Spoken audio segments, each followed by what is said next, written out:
Research shows this.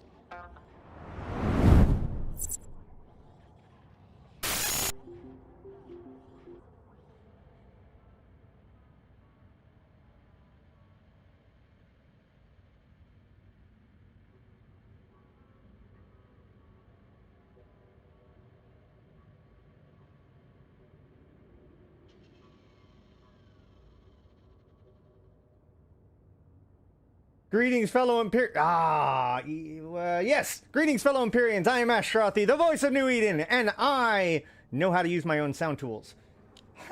How's it going, guys? All right. So that was a preview of the latest ship release from today, the new Rifter, which I'm sure we can check out. Today, I have a few things that I want to go over with you guys. We have the monthly economic report for December to go over. We have a few patch notes and the Rifter and stuff to look at. And also, I'm just going to start off by saying that, like, today I am very, very fatigued. And I don't know why. It's like, you know, every once in a while, like, I can, like, I get exhausted, you know. I'm getting past 40. So, you know, chasing after a 9-year-old. Mentally exhausted. I get that. But, like, today, I have, like, muscle fatigue. Like, I'd stayed up all night, you know. Like, back when I used to, like, sleep 2-3 hours in a night or something. Like, the next day, how your muscles, like, burn at the smallest use. I don't know, man. Either way, as it turns out, there's a... there's one of them nationwide Adderall shortages also. So got my third cup of coffee. We're going to see how this goes. So, yeah. We'll see if I can keep anything straight. It couldn't be the late night mining? No, because I didn't go to bed any later than I normally do. In fact, I technically went to bed earlier a little bit last night than normal. Because as soon as I got off from the mining, I, like, went straight to bed instead of, like, winding down for, like, an hour or two like I normally do. So, I don't know, man. I just, it's like, so, you know, like, sometimes when you have a dream that's, like, so active that you wake up and you're exhausted, like physically exhausted, and you feel like you've literally been, like, running around because you've been doing it the whole night in your dream. It's like that, but I also don't remember my dream last night. So I don't know what I was doing, but apparently it was working out. You know what? I just figured out what it was. Never mind. I'm dumb. I just figured out what it is.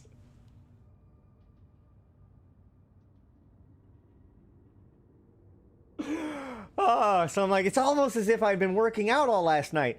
So last night, my son wanted to try a treadmill, right? Like, he just got it in his head that he wants a treadmill, and he's been wanting to go to the gym. When his mom lived here, she had a gym membership, and she would go over there, and he would go and stay at the play yard there, or the play area there. And so, like, he's like, I want to go back there again. I want to find out what happened, or what it's like. I want to I want to go to the gym. I want to get a gym membership. How can I get a gym membership? So I was like, okay, fine. So we go there, and I'm like, hi, can my son check out the gym? Like, he's 9, like, whatever, man.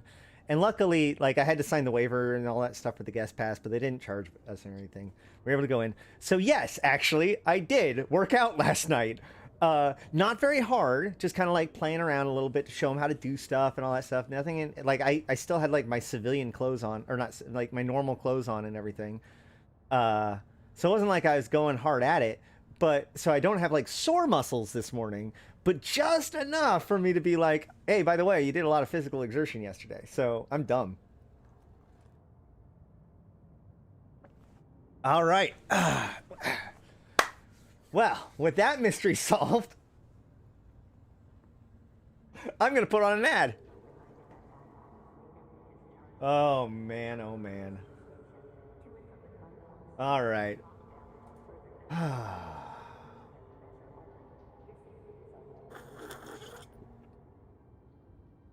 Damn it. I wanted to get a really good slurp sound. Oh well. No, I'm not anemic. No, no, no.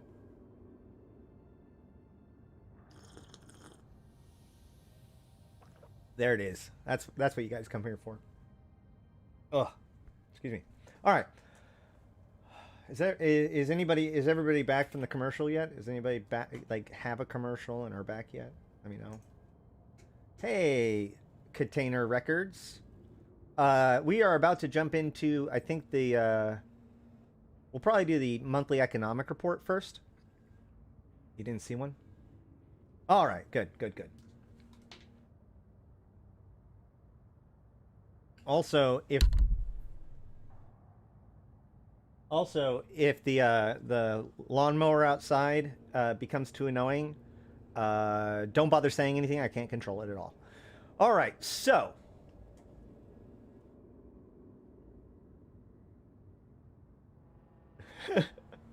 yes, YellowCladKing. That could very well be exhausting. All right. Should we do the monthly economic report first, or should we do the today's blog first? I'm not doing a poll. Unofficial. Pick one. Are you self-medicating with caffeine? I get headaches when I do that. I wouldn't say that. No, I'm not. I'm not like over drinking coffee. It was more. It was more of a joke, to be honest. As I mentioned last week. Caffeine does not even closely replace the same thing. Caffeine just makes me jittery and unfocused. Blog, MER, blog. All right. two for MER, 3 for blog, 3 for MER, 4 for MER. Uh-oh. We're one up on MER. No. No. All right. We're going to go with MER then. All right. So, where's the thing? I'm an idiot, by the way. I don't even think I did a commercial. I think I forgot. I think I got my bookmarks or my buttons confused. Today is going to be fun. Yes, actually, let's talk. I do have a couple things first to go over before we jump into the MER. One is something that I thought was pretty funny, and one is something that I wanted to show off to everybody. So one of the things about today is we have a new addition to the New Eden store. So now if you go to the New Eden store, you should be able to find... Oh, let's go with price ascending. You should be able to find these new ship skins for 1 plex each. Now, these skins are the skins that have been given away by Iris as part of the NPE for people who complete more than 75% of the 750 points within the career program. All right, so first of all, some of these are pretty cool. A lot of these are stuff, or all these 3 of these skins are skins that have been on other things before. The Glittering Dream has been on a couple of things, but it's mostly a premium skin. The Aspirant Enforcer skin is a skin that's given away to people as part of the NPE for several of the other ships, or the career agents, not career agents, career program. And the Semiotique Superluminal, or Semiotique Sports skin. Semiotique Sports is one of those weird skins that they've been coming out with in different ways, either Plex Packs or Premium, or now this way. So yeah, it looks like it's going to be those for all 4 of the standard T1 destroyers. So Coercer, Catalyst, Cormorant, and Thrasher. if you already got this from having 750 points, I think that that's done for you. I do not know whether or not we can buy multiple of them, so let's find out, okay? I want the Catalyst Glittering Dream skin. Do I?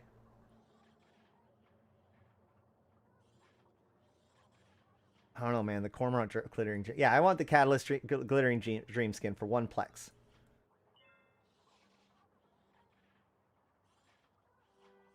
All right. Done. Good. Now then. Okay, so I can buy each one once. Cool. So you can buy all of them. Maybe. Let's find out. Let's keep buying them.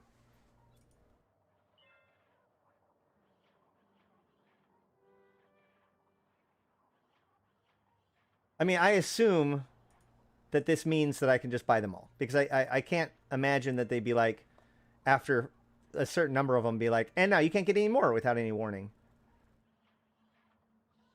Cool.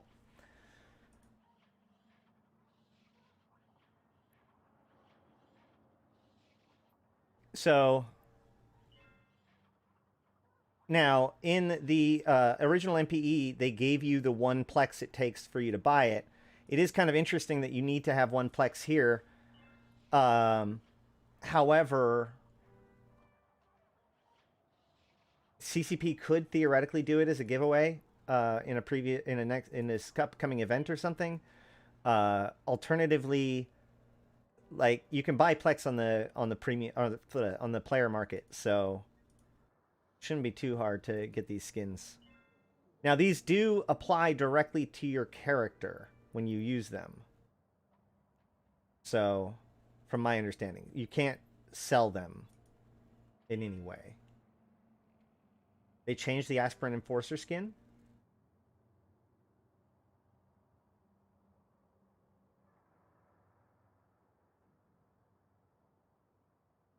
Like how they call miners bot aspirants? What?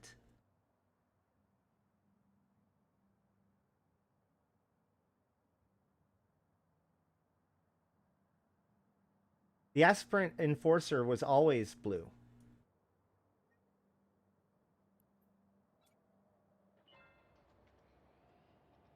Aspirant, so the word, just in case, the word aspirant means to aspire, to seek to become, right?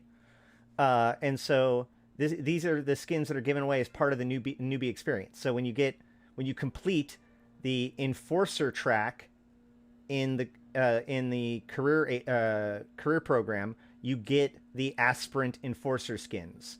When you do the Exploration track, you get the Aspirant Explorer skin, etc., etc. I mean, I don't know if it's a reference per se. At worst, it is potentially an awkward coincidence, but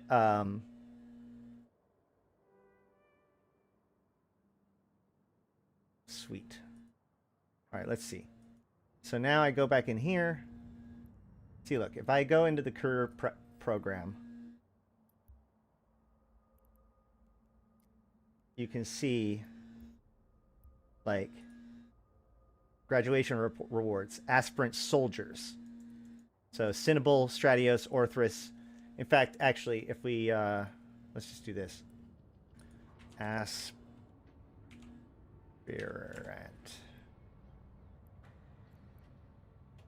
So you can see, like, there's the Aspirant Explorer.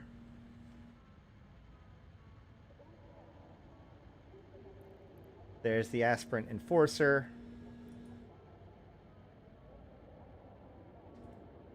Yeah, I mean, like, you're a new bro that's trying to get into the game. You're aspiring. How does Code use it, even if they do? It used to be yellow and black. The Industrialist one is. See, Aspirant Industrialist. I mean, it's fine.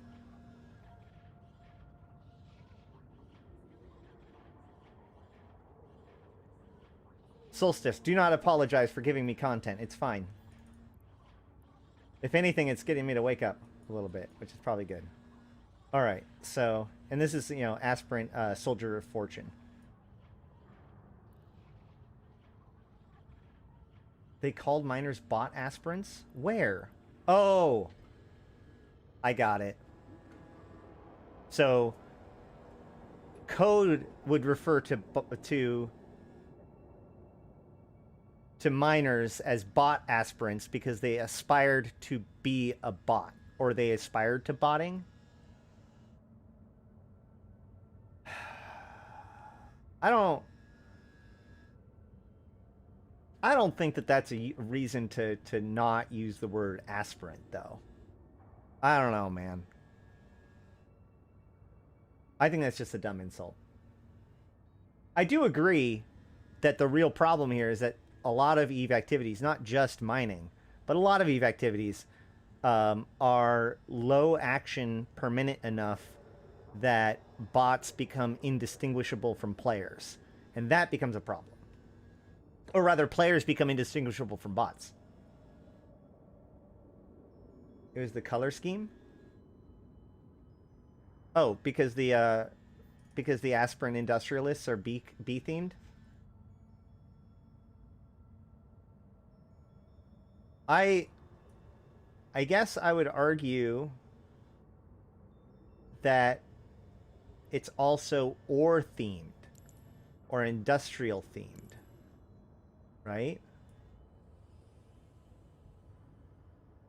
No, man, this is we're going down this rabbit hole. It's fine. What I think is really what I find even funnier is that the PvE skin is blue, like Caldari blue, and the PvP skin is red, like Triglavian red. I think that's pretty fitting.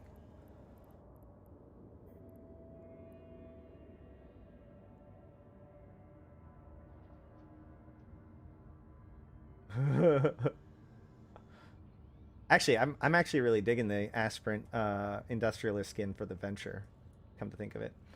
All right, let's see. Now, maybe to make Solstice not feel so bad, I want to show you guys what you were distracting me from, because it's even worse than that. So this is my Astero. I was playing around a little bit with the camera angle for the background and all that sort of stuff today.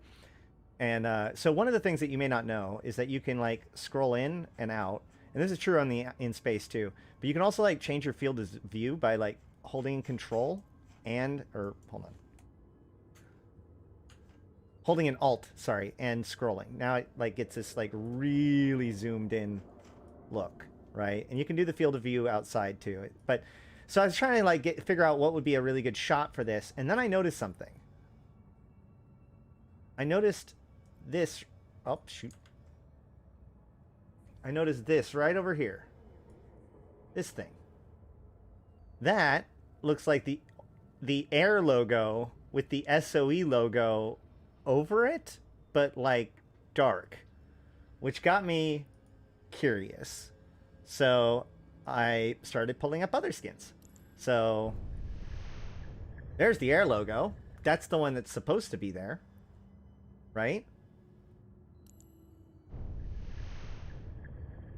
There's the SOE logo also has the Air logo, but this one has the SOE logo, like it's white. By the way, when skins first came out, and they were saying that like there was some problems, and which is why they couldn't just let it out for everything, and people, there was actually a bug that made it so that you could put any skin on any ship, and people were like, haha, see, you could totally do it if you wanted to. But one of the things that was really interesting was that, especially in Galente ships, when you changed the skin, the logo spot on the ship would basically have every single Galente logo stacked on top of each other. So this feels very reminiscent of that. So here we now have the Air logo, right? We would expect there to be the like a, what's it called? I guess maybe a Blood Raider logo, maybe? I don't even know what type of logo is normally on the Deathglow Hunter. Glacial Drift, once again, both, with the SOE darkened. One Eden both. Sanctuary, both with the SOE on top and light and too light to be seen.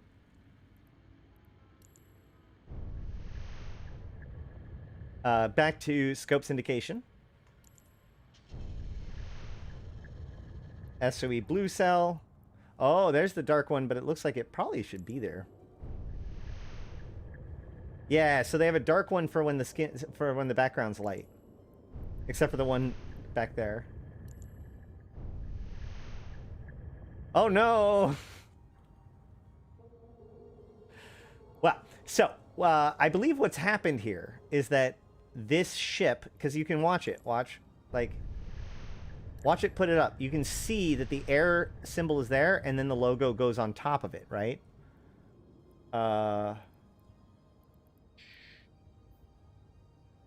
If we switch over to this ship,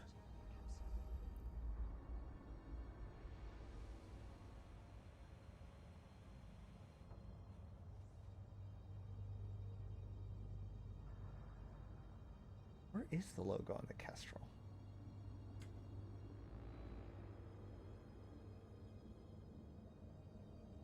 Maybe I should try no skin.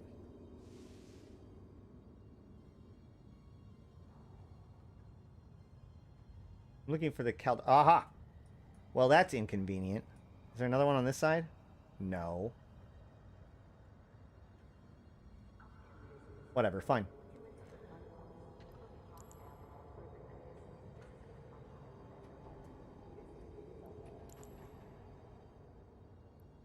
No? Hold on. Does this change anything?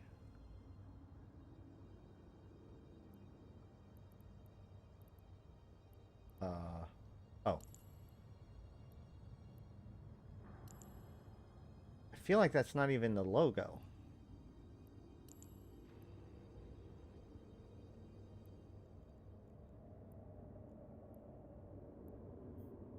Sigh. Oh, I can use this one.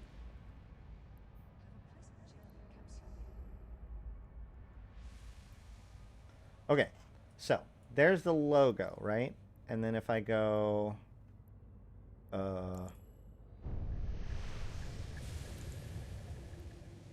Dang it! What? I thought I had a... Oh, wait. Never mind. Never mind. I have the Blood Raider skin on Echoes, not here. I forgot. All right. Well, actually, you know what? Let's do this.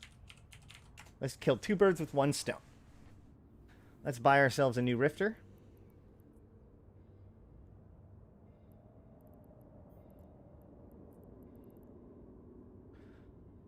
This is going to be fun to edit to get anything useful out of. Slow down! I don't want to. Okay. Now then.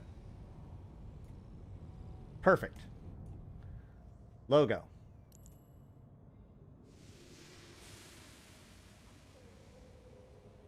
Weird. Okay, I guess I'm wrong. Yeah, so look, did you see that? Like it... You can see the old one, and then it disappears. But with the SOE one, it doesn't actually clear it away. Right? I don't know, man. It's odd.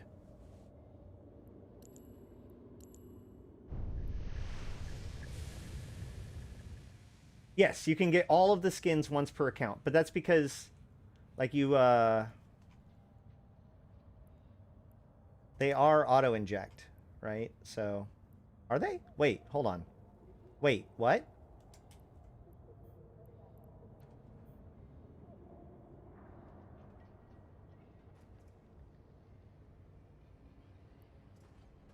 Are they not auto-inject? Here, let me just redeem this to my current station.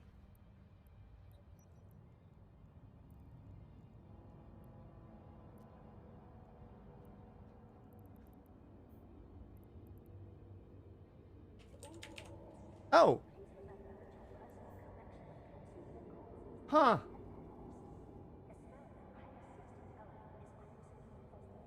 Oops. Is that supposed to happen?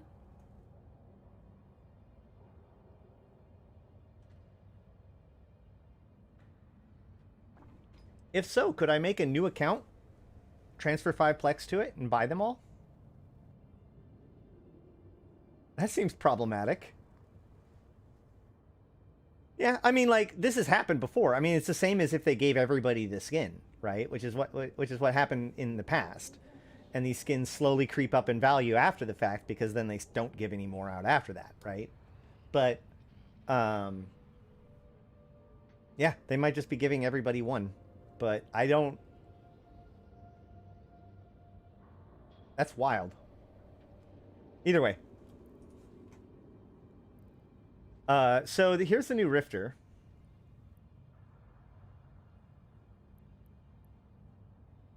We'll do the Amaranthine Mantle. This is the skin from the next event that's coming out in February. Well, not the next event, because the next event is the New Year's event, but the Valentine's Day event.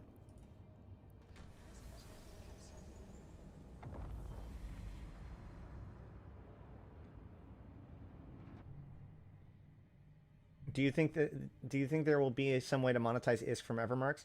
They have explicitly designed it such that you cannot. Like, the whole point of Evermarks is that nothing that you buy from Evermarks can have a set ISK value, right? Because if the things from Evermarks have an ISK value, then that means that that ISK value is compared against the value of, say, the ship you turn in. And so the idea is that the Evermarks system functions because they aren't offering the same reward as everyone else. You can pay ISK to get, or you can sell the ship for ISK, which you cannot get through Evermarks, or you can give the turn the ships in for Evermarks, which isn't worth ISK. But if those two things were comparable, then they would be compared. So it just doesn't work from a design perspective. You see what I'm saying? All right. It's not in their best interest. So check out this warp animation, guys.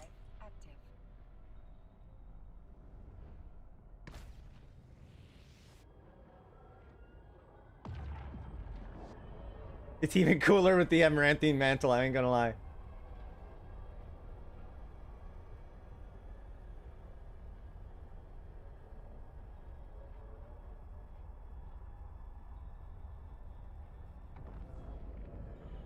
You can see the waves of heat coming off the engines, or reactors, I should say.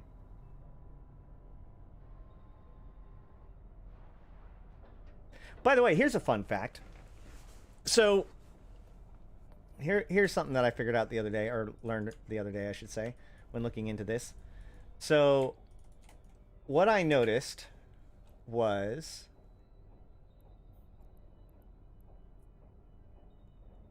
look, guys, this is my show. If I never want to get around to my topic, I don't have to. What I noticed is that the Jaguar has these panels here, right? The big difference between the three. And the Wolf has these very big panels here. And I looked previously, and this kind of matches the old models too, right? So that got me to thinking about this. Now, let's look at, like, the Tempest. Or, no. Let's look at the Probe.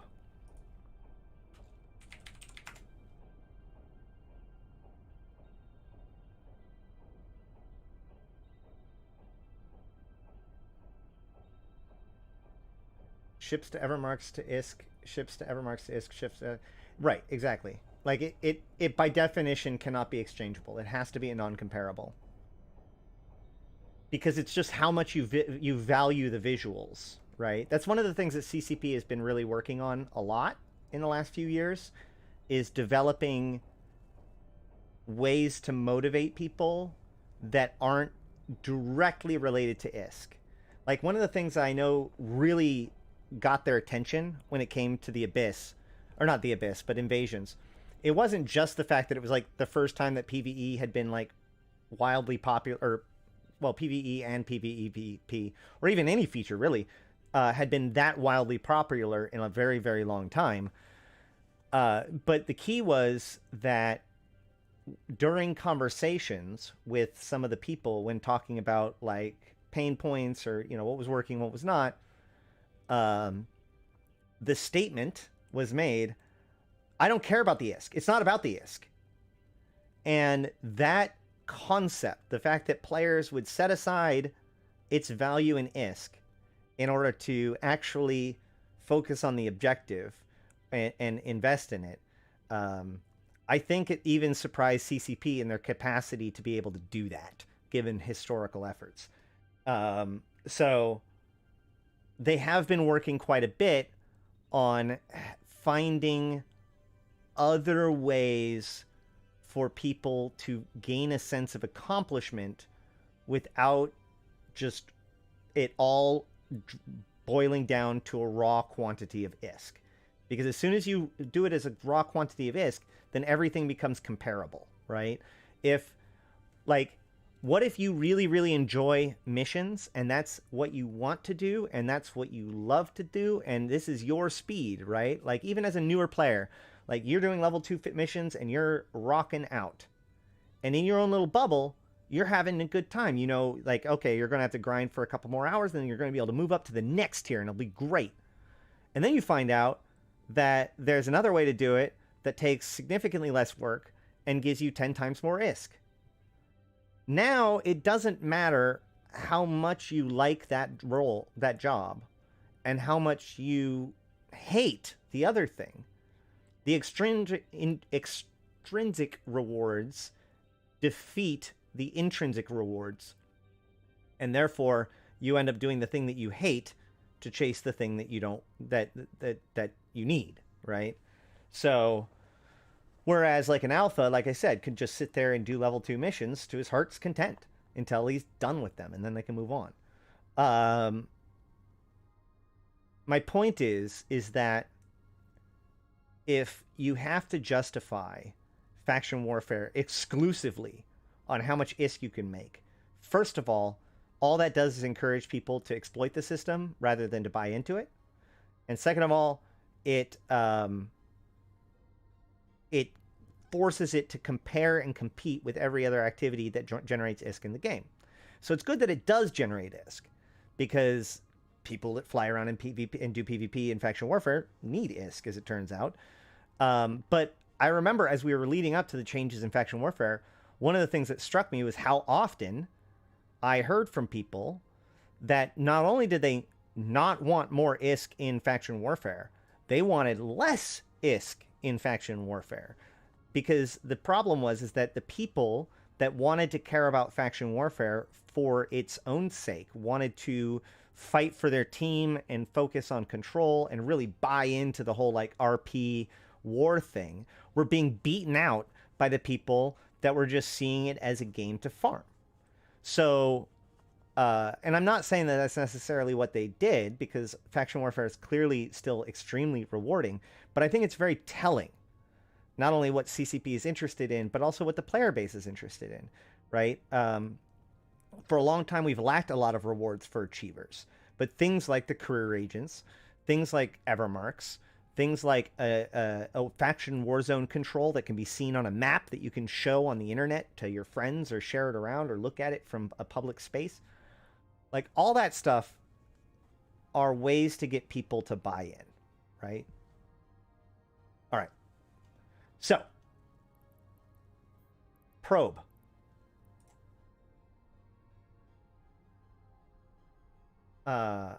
Excuse me, but is low-sec, especially faction warfare space, mostly filled with frigates nowadays?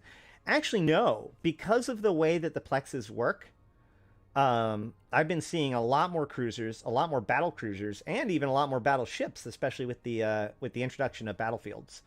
So, I've actually flown frigates a lot less recently than ever before, simply because like I kind of want to be able to compete in smalls, mediums, and larges now. So I'll go with like destroyers or cruisers. I've been flying a VNI a lot. I even flew my Myrmidon Navy issue the other day. Anywho, so here's the probe. You see these little things at the side, the wingy bits, as it were? They have that, they kind of have lines with boxes in the middle of it. I don't know if you can see it that well.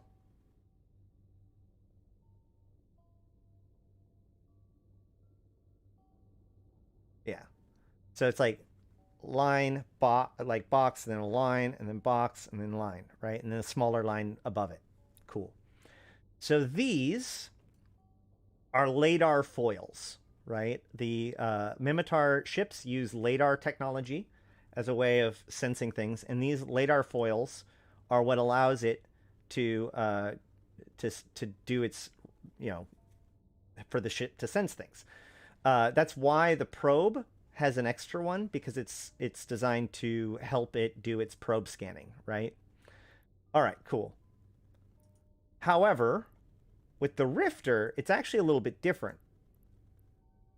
What I thought was, man, the Wolf must have better sensor strength, because look, it's got this giant foil, when the Rifter itself, whoops, has only this this dinky foil right here, right? Look at that. Now, interestingly enough, this actually looks like the other foil, whereas the other one looks different. But as it turns out, I did some research into this.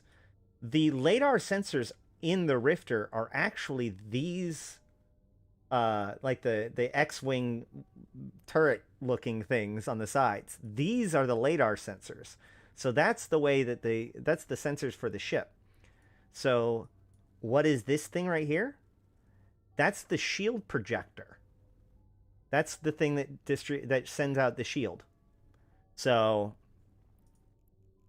the Wolf has a significantly larger and doubled down on and much more efficient, because you can see it's like a more advanced material, shield emitter. And if we look at the ship itself, the description says, while hardier than its brother, the Jaguar has less in the way of shield systems and capacity of onboard computer, leaves something to be desired. Nevertheless, a lack of locked and loaded Wolf. Wait, hold on. What? Hold on. No! Hold on. I'm dumb.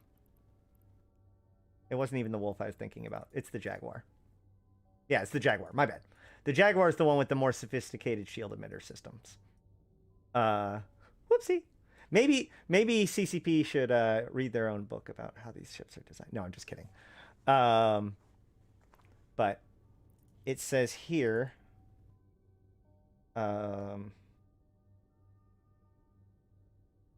boo. Shield booster amount. See? So these foils here are the thing that gives it advanced shield boosting systems. Like I said, in the Frigates of Eve book, it does actually identify the foils of the probe as being LADAR sensors, and those foils on the side of the Rifter being the shield emitters. All right, I'm done. We're done with the dumb things. Let's warp one more time, and then we'll get on to the economic report. How about that? In the meantime, I'll do another ad, or maybe the first ad, one of the two.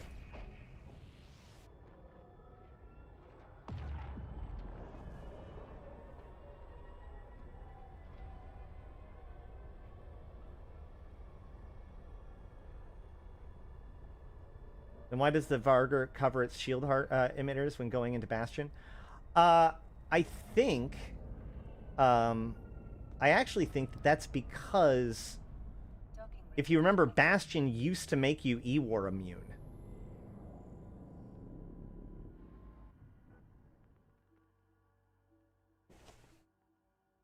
So it may be even sliding into place like advanced pieces or maybe even shields.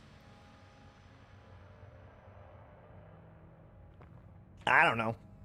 I don't have a Marauders of Eve book. I'm just trying to make things work.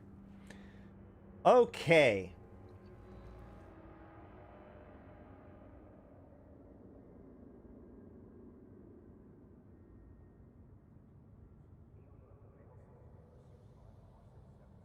Is this the one I want? Yay! The monthly economic report.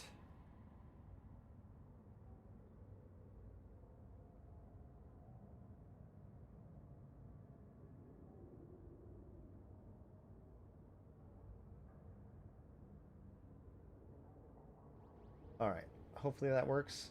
Hopefully that works. Okay.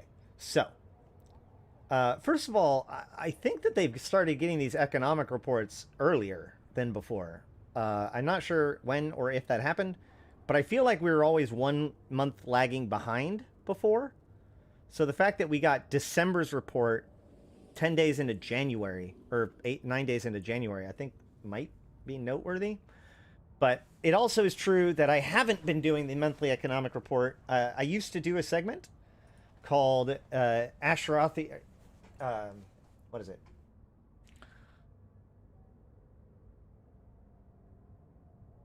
Oh, crap. Now I can't even remember what it was. It was like Ashrathi doesn't know anything about economics, whatever, blah, blah, January report or whatever. Either way, here's our breakdown of the December economic report. Oh, is that what happened when CSP estimate took over? That's cool. Good. Okay. Monthly economic report for December 2022 is now available. You can download all the raw data, blah, blah, blah. Okay, so first thing, production versus destruction versus mining.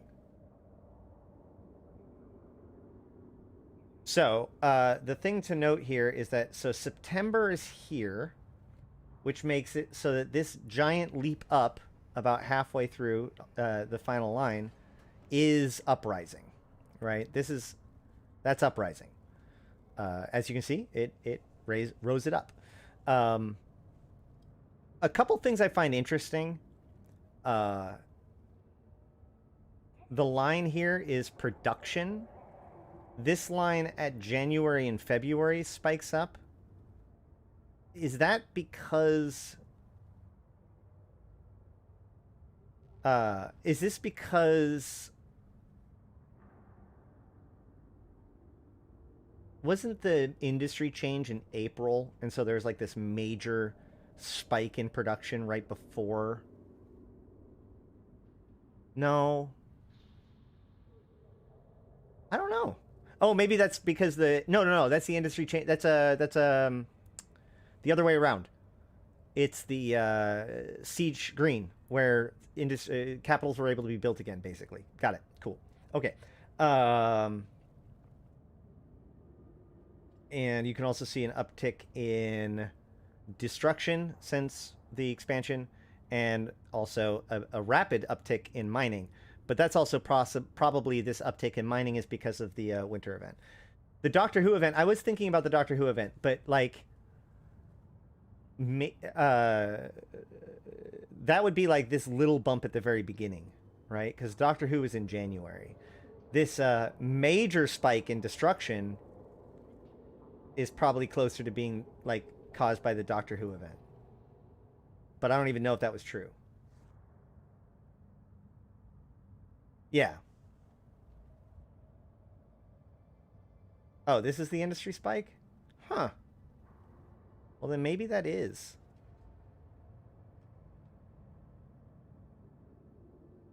Oh, yeah. I see what you're saying. Nope, you're right, because that's 2021. Never mind, I'm dumb. So, yeah, January 2022, a whole bunch of extra production right then. Possibly. They're not bringing back Doctor Who event, I don't think. But you can get the Doctor Who event now via login rewards. Okay, next. Can't get too caught up on the first thing. Ooh. Where'd you go, economic report? There we go. All right. Key economic figures per region. Not huge into this particular chart. except for let's just, because things get broken down better later on. Yeah, things get broken down better later on. I think Delve, 3.12 trillion bounties. Geminate, is that Geminate? No, Fountain, 2.49 trillion. Paragon Falls, 3.1 trillion. Aquarius, 2.15 trillion. Veil is Silent, 4.98 trillion. Let's actually compare those, because I want to see what they were like before Uprising. What was this? 3.24, blah, blah. Oh, no, that's even higher. So what was it, this one? This one it? Yeah. So it went from, in October, let's just pick Veil of the Silent. It went from 3 trillion to 5.7 trillion to 4.98 trillion. So, and that makes sense because they brought it up, but then they brought it back down a little bit. Likewise, in Delve, we have 2.3, 3.2, that's kind of funny, and 3.1. So not as much drop, but still significantly higher. Cool. Paragon Falls, we got 1.9, 3.1, 3.1. So yeah, ratting's back on the menu, boys. Let's look at the production changes. 13.3,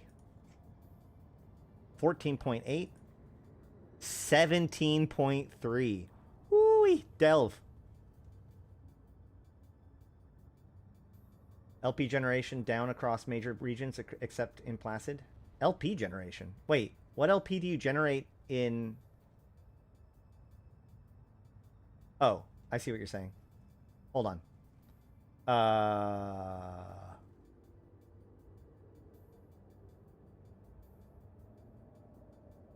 Metropolis. No, let's pick another one. The Forge? Venal? A lot of LP.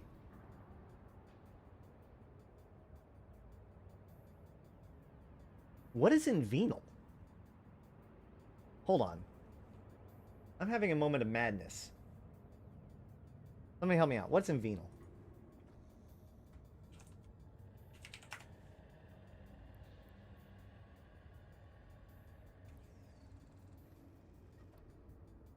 It's nullsec. Is it NPC null? Sancha. Garista? I think it is Garista. Yeah, it's Garista.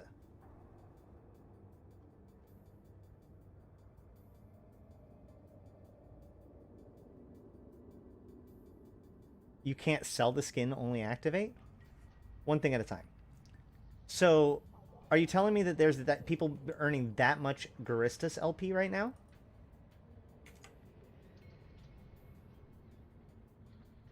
Or was? Yeah, no, 1363. Holy shit. Hold on. Does this go back? Yeah. Wait, no, that's Forge. Wait, hold on. What? No, that's trade. They don't have MP. They don't have LP here. Oh.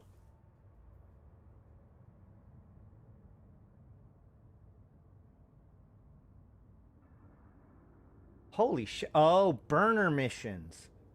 Really? That's wild. Nobody seems to talk about that. All right. I mean, that's the single largest LP point in the game. I'm also really surprised that Metropolis is as high as it is.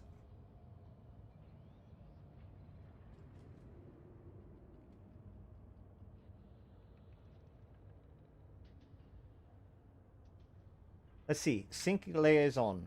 232. 246. 200. So yeah. Interesting.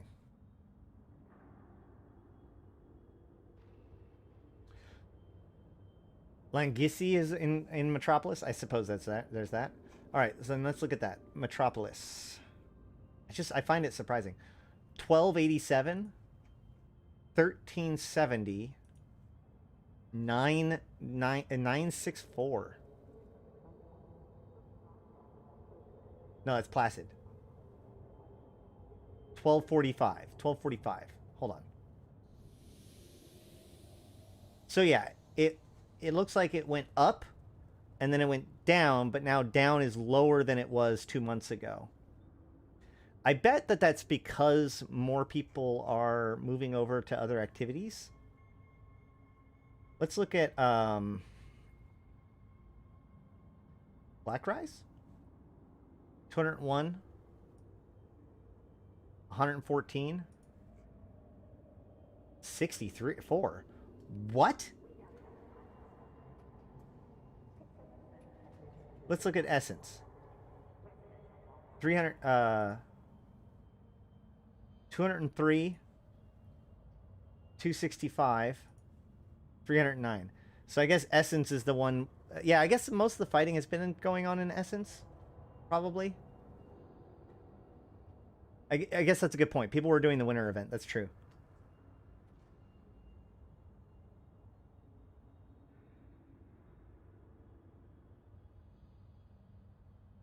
Wait a minute. Isn't Metropolis Faction Warfare Space too? Faction Warfare... Metropolis is also Faction Warfare Space.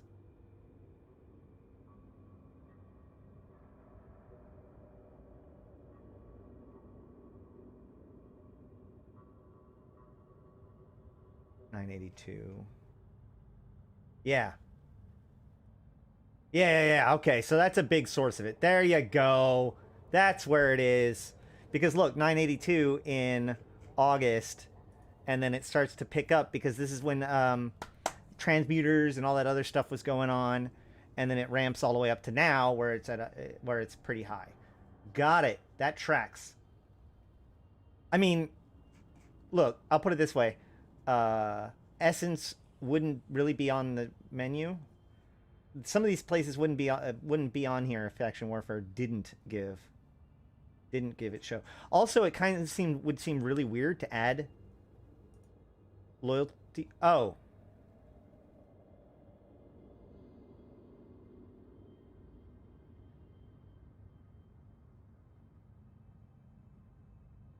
This says loyalty points agent missions only. I don't know anything about what this chart means anymore. Let's move on.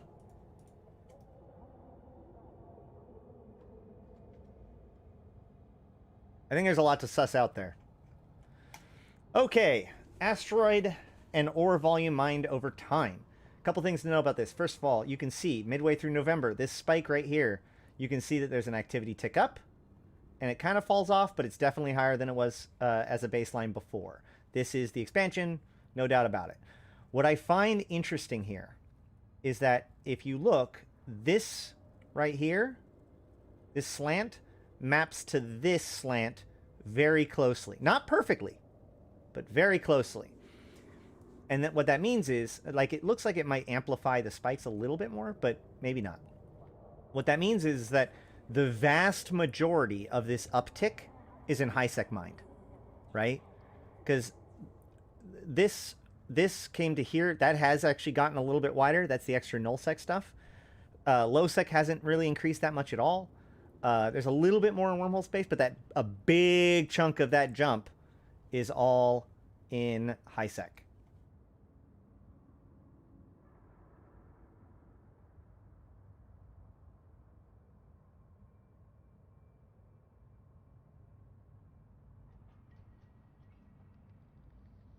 Asteroid volume by region. This is one that always gets me. Sync liaison is still like really high on that, which I find kind of surprising still. But you know, whatever. We now have Lone Trek above Delve. We'll look at more information about this, I think, later on. Let's see it here. Delve went up 2 spots. Delve was below Metropolis in November, and now is above the Forge and Metropolis. Jumped to 3rd place last month.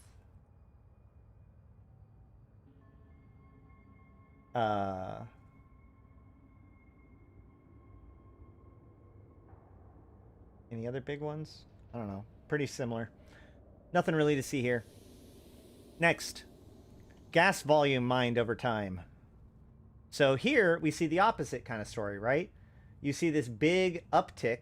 Well, first of all, we see most of the big uptick back here. We see a little bit of an uptick during November, but not nearly as much.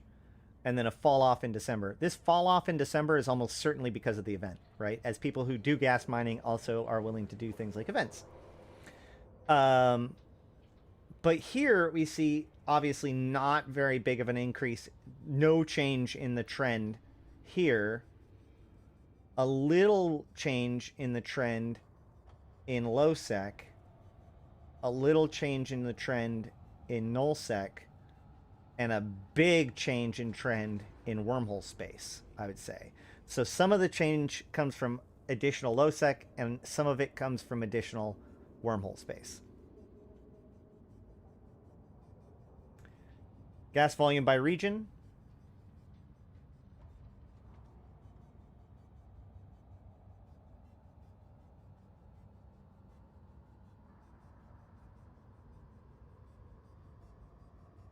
November.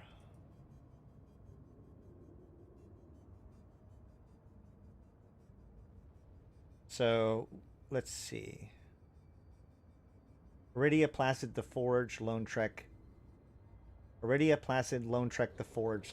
Yeah, so pretty much all kind of in the same places. At least the tops. Although Aridia goes from above 25 or from 25 million to above 25 million. So an overall increase from there.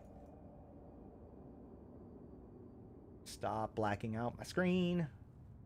Ice volume mined over time. Once again, we see a bit, pretty much a jump in November, and mostly in high sec.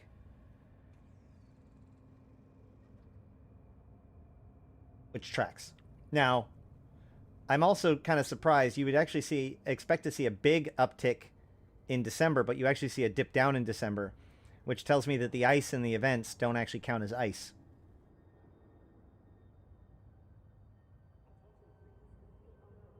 Ice volume by region. The Forge.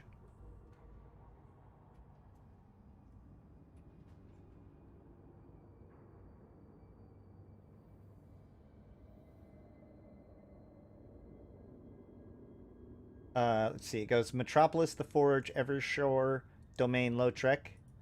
The Forge, Metropolis, Evershore, Lone Trek, Domain. So yeah, I mean, a little bit of reshuffling.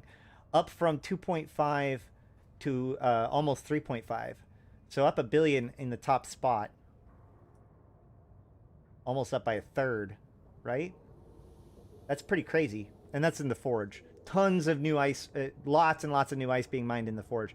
In fact, you can see, like, in this one, the Forge is actually below Metropolis. But then suddenly, boom! There's the Metropolis way down there, and here's the Forge way up there. Like, the Forge was here in November. So that's pretty crazy. Moon ore mined by over time kind of shows that there isn't as there wasn't a big uptick in that. We do see a slight decline as the ore gets reduced in it. Ore mined by region. Veil of the Silent is number 1. Let's see about that.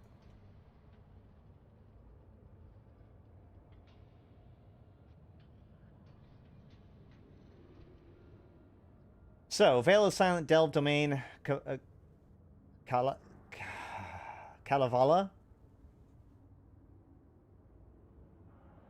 Expanse? The Expanse. Alright, Veil of Silent, Delve, Domain, Peregrine Falls. Veil of Silent, Delve, Domain, the Expanse, Peregrine Falls. So the Expanse moves up two positions, with the top value going from 3.5 to just under or just over like 3.25. So what we're seeing here is actually a decline. Let's see, this is just below 3. Now it's above 3. So we see some things going up, but also the big one, Veil of Silent, going down quite a bit.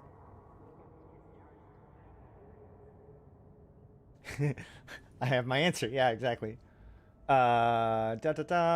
These things are fun, but I can never really suss out anything valuable out of him. Okay, let's look at this. This is the one that has some people up in arms.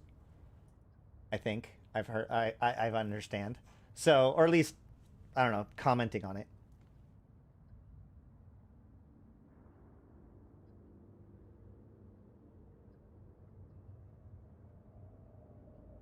So, in the previous month, in November, we have Pureblind being the biggest export. Kalevala, is that really what it is? Why have I never, like, why can I never, I have no memory of hearing anyone ever say that word out loud that I can, like, that I can lock in on. I think I maybe have heard it before. I don't know, man. Either way, 16.5 trillion exported, you know, normal stuff. Usually when you see a bunch of exporting, it usually means either a deployment or a return. It's usually like a massive movement of people and supplies rather than economic exports in that sort of sense, if you see a big spike like that. But speaking of which, Pakvin. Wait, hold on. Let's look at Pakvin before. The month before, Pakvin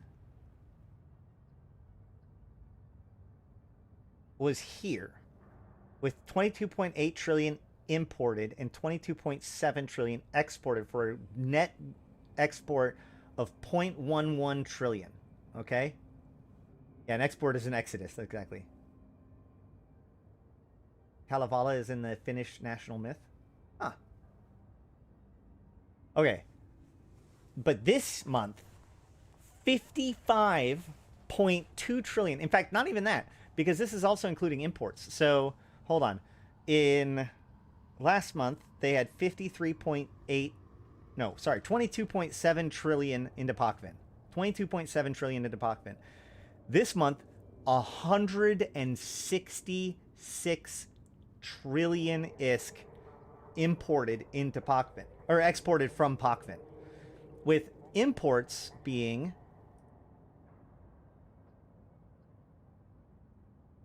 22 trillion to 110 trillion. So almost five times as much imported. And yet there is still twice as much net export this month than all of imports last month. That is a massive, massive exodus from Pakvin. This is what happens when Horde gets kicked out of Pakvin, or at least decides that it's not worth it anymore because the capital yards got nerfed, whichever narrative you feel like going with. But remember, the stabilization of Pakvin will not be complete until all structures are destroyed. All right. Wow. No. Meanwhile, let's look at the Forge. We have negative 17 to negative 130. Holy shit. So the Forge has 56 trillion imported. Here we have 433 trillion imported. Oh yeah, so this is 130 trillion imported. That makes sense. Okay, so what we're seeing here with the Forge going from 17 trillion, 135, 53 to 433, 302, 320. So yeah, because we see the Forge exports are going down and imports went way up. Why is that? I think that we're seeing a lot more economic activity of people bringing things to Jita to sell, especially from nullsec. Especially as people come back, they're coming back into the game. They need to free up some of their ISK. They're going through their stuff, maybe selling some Plex, etc. That's what I think that we're seeing here, but I'm not sure. ISK sinks and faucets.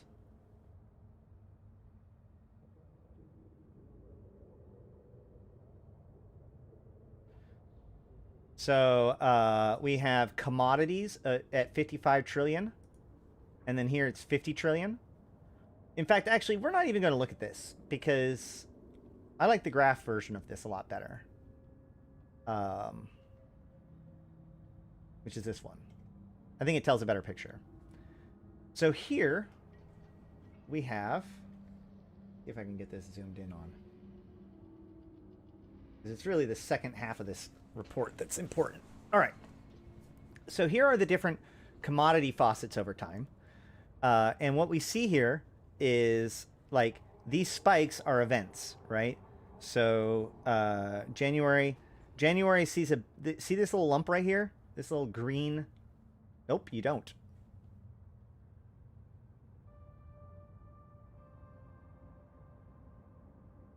You see this little lump right here, down here at the, do you not see it? Okay, there we go.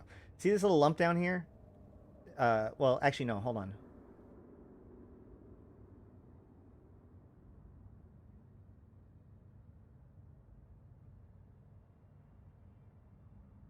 Nope. I think this little bump is, maybe the Doctor Who of, oh man, I don't know. I don't know anymore.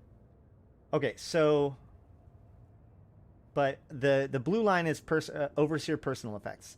So this big spike here is last year's Christmas event. Then we see Guardians Gala. Then we see The Hunt.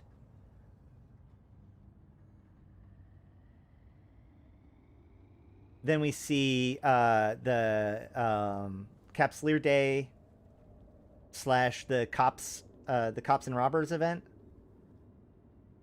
Nope, this is all last year. That's not even this year. That's last year. My bad. So here, one forward up. So this is, there it is. Oh, there it is. I think right there, right? Because miscellaneous is yellow. So I think that this big yellow spike here is the Doctor Who event. This blue spike is last year's Christmas event. This blue spike is this year's Christmas event. Yeah. So as you can see, the Christmas event is very popular. It went from here to here to here, which is pretty good. Sleeper components has recovered pretty well from any nerfs that it has gotten over the last year. And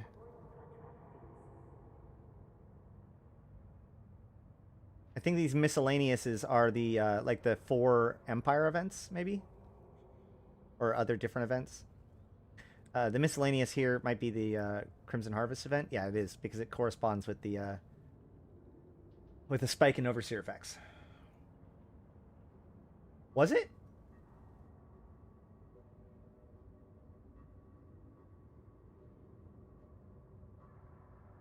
I thought the Doctor Who event had a different thing that dropped. It'd be really weird for us to get Overseer effects. Thank you for that. It'd be really weird for us to get Overseer effects during the Doctor Who event. I think that the yellow spike here is actually it, because it's miscellaneous. Yeah, I think it was a special coin thingy too. No, because like this is the January line, and so this really feels like this is the Christmas event, because it also matches this year's Christmas event spike. Although this, I don't know, man. Maybe.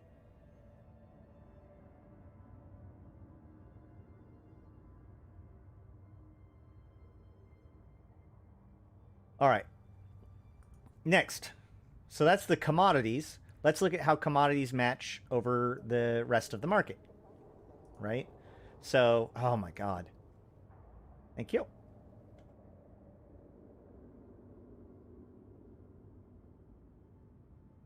So, if this is the commodities over time, we see this big spike in Overseer's effects, but most everything else is pretty stable at the moment. Here, we see that commodities, this big spike here, that is the Overseer's effects thing. But if you look, here's January 2022. So this spike is the previous Overseer's effects spike, pretty much.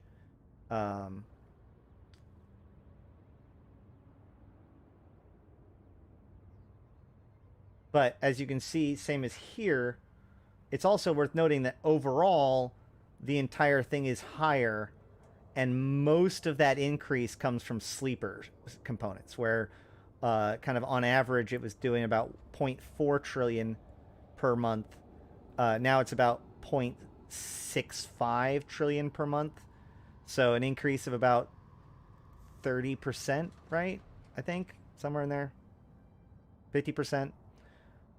And so that's why you see this overall uptick in commodities over the last year, I would say, and why this point is lower than this point. You also see this big spike in bounty prizes. This is as the ESSs get turned back on, or the bounty multiplier gets increased back up.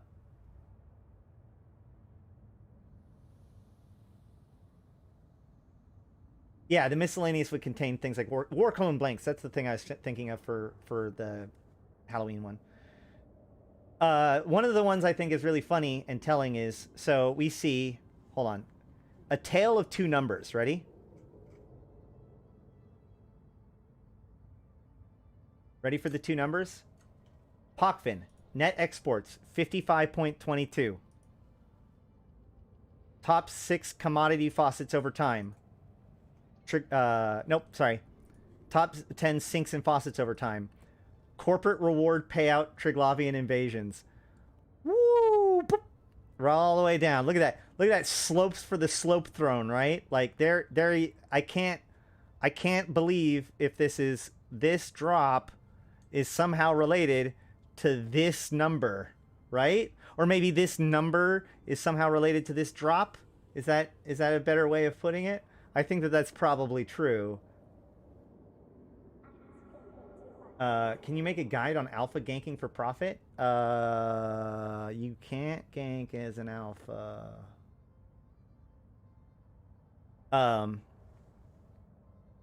Yeah, I just think that's funny.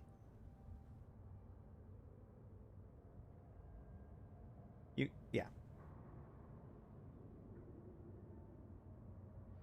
Oh, well, it's not ganking in low-sec. The way to make profit for PvP in low-sec is by joining faction warfare. I have a whole video about it. Unironically, that is the answer.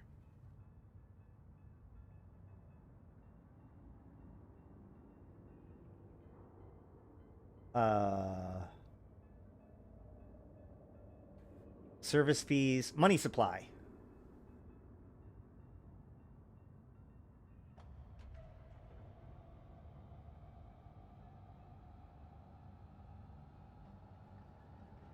Seems good. There's that big uptick. Look at that huge uptick in character and totals. Now, here's the thing about that, okay? Yes, this bounty ratting has increased by a lot, right? It went from 1 trillion to 1.75 trillion. So let's say there's an extra 75 trillion, 0.75 trillion, right? But this is a jump from 1,500 trillion to over 6,200 trillion. That's a big jump in both character, and it's almost exclusively in totals, or in character, which means, here's the thing that tells me. Ready? This isn't from the ratting. I know this for two reasons. One, obviously the numbers are way different. This is a much bigger spike than the ratting can account for. But also, shh, Marcus. But also, if you go to the corporations area down here, it's not seeing an uptick. So there's no taxes involved in this spike. So what's happening here? What's happening here is CCP's definition of an active player. We have people that are logging in for the first time in a long time. And as soon as they log in, their character is now reconsidered active. And their wealth is re-entered into the active character money supply.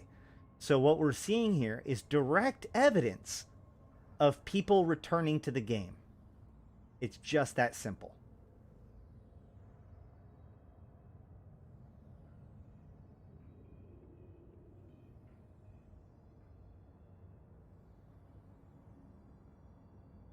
Here. Oh, we also see an uptick in the velocity of ISK. Right? So we see ISK velocity with contracts, and ISK velocity with contracts and Plex-related items. And you know what? Just like we saw earlier, this is a little bit, this is a little bit more, and this is even more, which means each one is amplifying it. So all three of these categories have gone up by at least a little bit. That's good. That's good. It's still not good enough. You know, there have been climbs up before. You know, we want to see it go up further, but this is good. This is good. It's gooder. It's goodish. Economic indices, full histories. So the mineral price index saw this giant spike during when the mineral changes happened. And now we're seeing them return to almost this, like, as high again. That's really crazy, actually. That's driving up, that's probably driven by the increased amount of production. Secondary price index is also being pushed up in the same sort of way.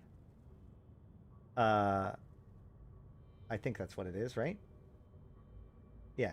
Primary producer price index also going up, and consumer price index not going up as much. That seems decent, but I don't know enough about economics to actually speak too much beyond just observing what's there. Yes, in fact, the economy is doing good, but we could really use it to do gooder. Do gooder, economy.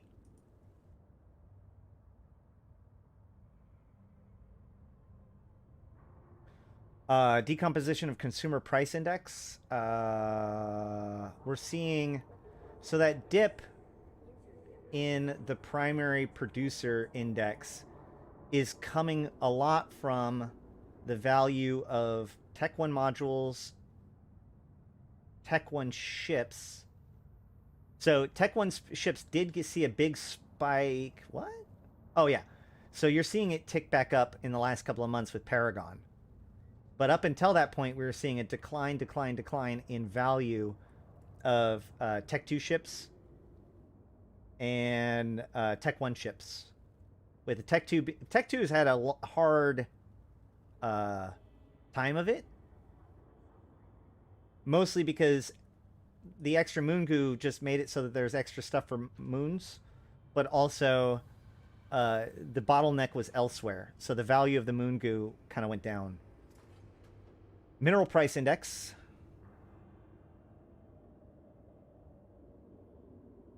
Here we can see low-end minerals and high-end minerals. So low-end minerals has been going up. High-end minerals was going down, but now is also coming back up, where low-end minerals are kind of trying to stabilize. So nullsec and such took a hit throughout the last half of, or sorry,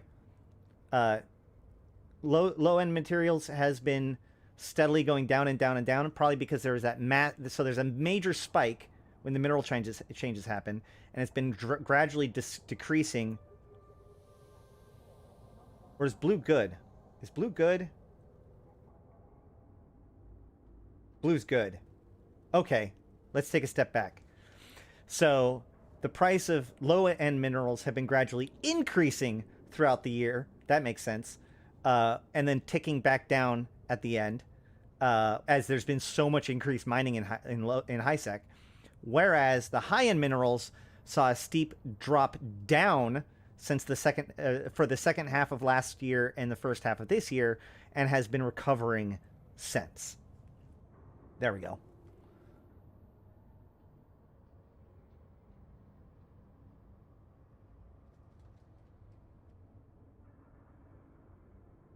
Primary producers. Raw Moon Minerals. Raw Moon Minerals saw a good increase in the first half of 2021, kind of dwindled off through midway through 2022, with a big uptick at the end of 2022. Any other big noteworthy ones? Commodity. The commodity market saw a big increase. Whatever. That makes sense. Advanced Moon Minerals. This bottom one, you can see they saw a big decline for most of 21 and most of 22 with a recovery at the very end. Now, the reason why you see all this recovery at the end, everything's blue at the end, just because we've been seeing so much of an increase in activity, it makes everything look better, right?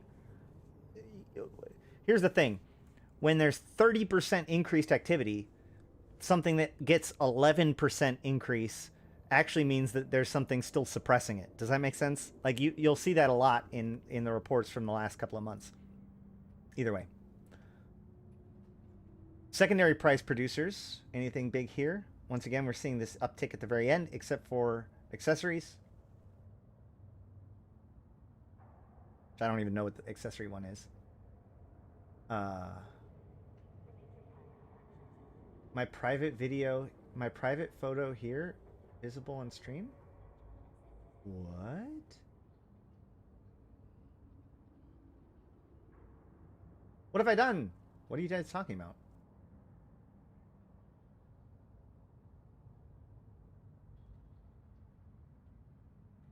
I don't know what you're talking about, but you got me super paranoid now.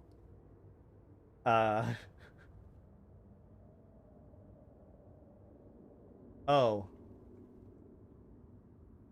I see. Oh, I see. Got it. Fair enough. Okay, so let's see.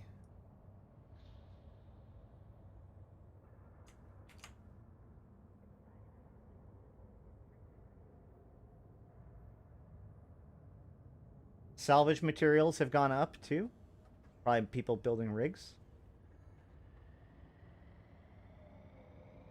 Not much to say there. Summary of key ESS figures. This one always gets me. Reserve bank theft. Catch, 716 billion taken from Catch. Main bank is 6.1 billion. Total amount in reserve banks, 0.5 trillion. The Kalevala Expanse has 5.5 trillion ISK in the reserve bank. We'll have to see where that goes. Delve has 6.5 trillion. Let's look at this one. Right? Paragon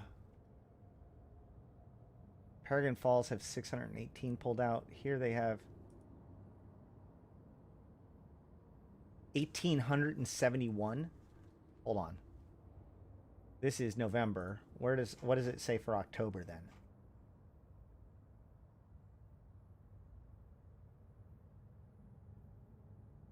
Where's Paragon Falls?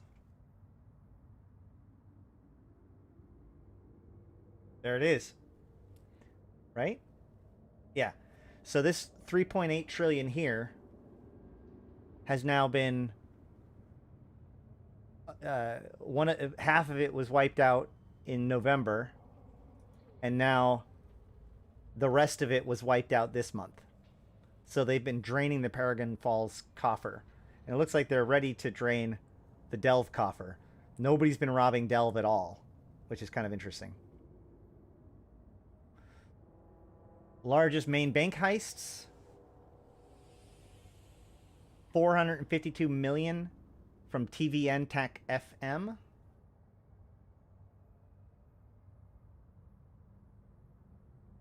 Now I get to play the game of find the system. There, right there. So it looks like, yeah, 400. The top 30 bank robberies is 234 to 452 million in a single robbery.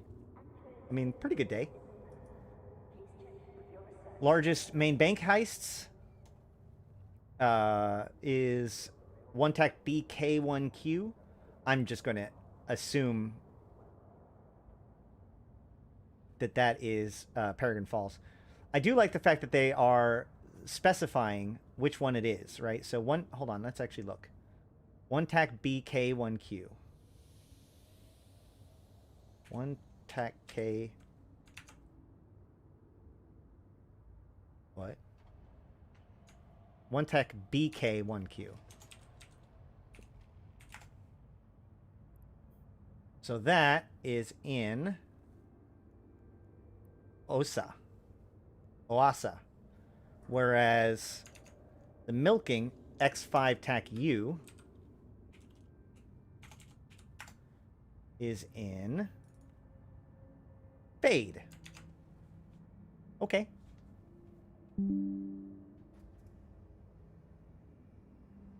Either way, bank robberies happen. Abyssal dead space, market value, and location. Percentage of completed sites by location. Okay, this is kind of cool. Did they have this in previous months? Let's go look.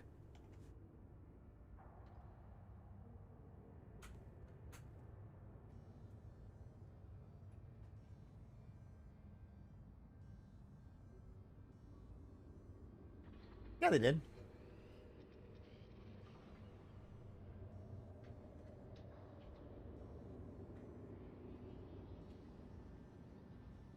This should be interesting. Okay, so, phew, this is going to tell a story.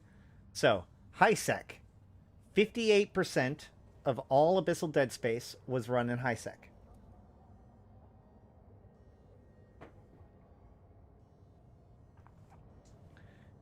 With 9.1 trillion of it in the market value of Triglavian data.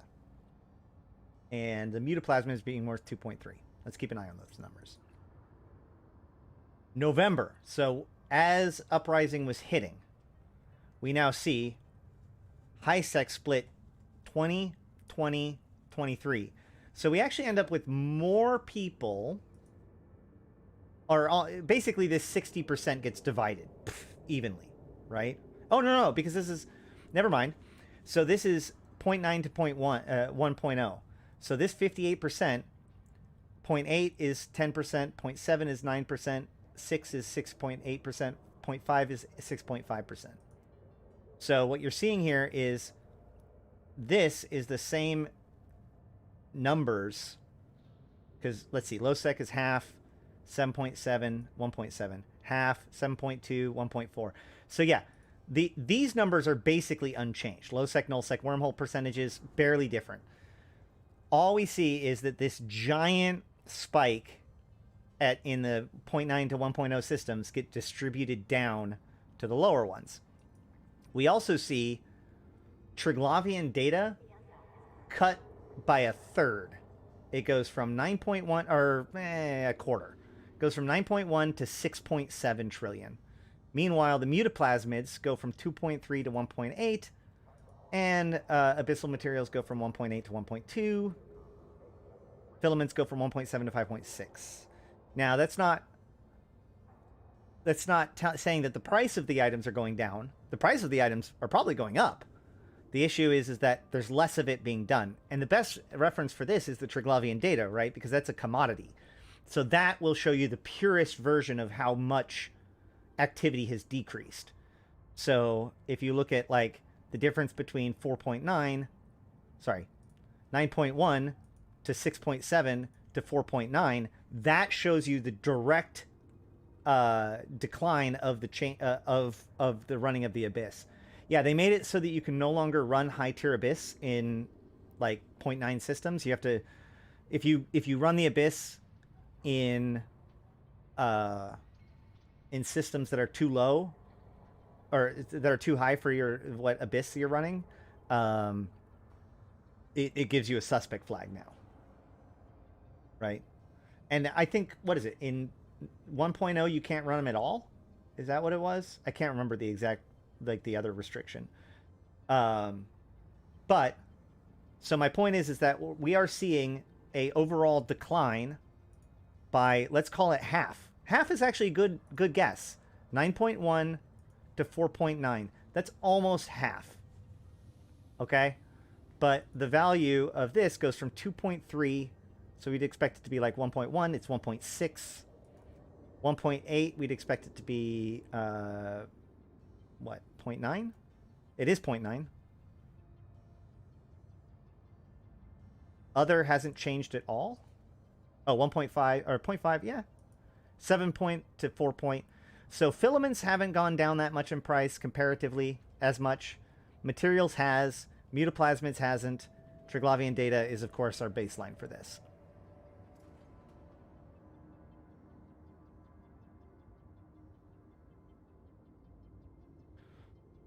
Wormhole, blue loot, wormhole trade balance for, oh my gosh.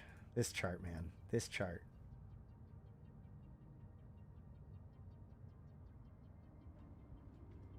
I don't think I can eat too much useful information out of this. I'm not a wormholer, by the way. And wormhole net trade summary. So we can see that the majority of blue loot is coming out of class 5s, which I think makes sense. Because isn't that where a lot of the people live? Don't people live in a class 5 and then run in... No, people live in a class 4 and run sites in class 5, right? I can't remember. Actually, well, I mean, it looks like they're... Yeah, class 5 is the best crabbing. Cool. Well, that should be about it. That's the monthly economic report for December of YC 124, the end of the year. It's looking better, but not as good as I would like. That's my summary. And I think that's been the theme for the last month.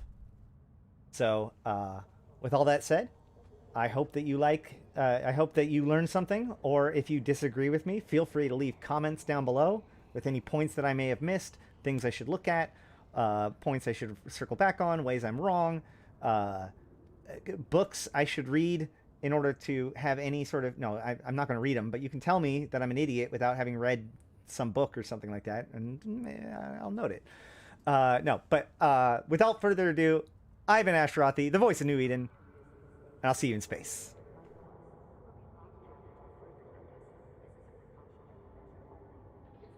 Scene. All right, how's it going, guys? So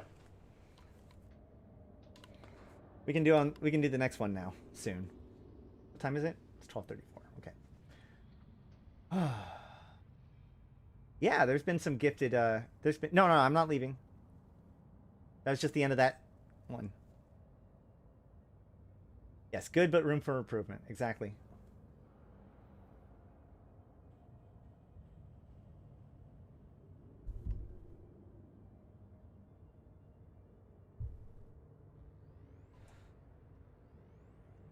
You'll never get used to that. I know. So, one thing I want to do in the next few days. So, I have kind of 3 big things that I want to touch on. 4 big things I want to touch on. So maybe you guys can help me prioritize them. 1, I want to go over the overview, like break down the multiple overview thing. Although I might wait until it's out of preview before I go too deep dive into it. That's actually a good point. 2, I want to do a breakdown of industry. Maybe not quite as in depth as my module one, but at least letting people understand like what the difference between T1, T2, you know, battleship and all that kind of stuff, especially the new industry changes. But that actually leads me to point 3, which is what I really want to do, is make a So You've Been Gone video, right? Because there's been a lot of changes that have happened over the last few years, many of which are probably not obvious, like the changes that were done to the market, for example. Those are pretty impactful changes.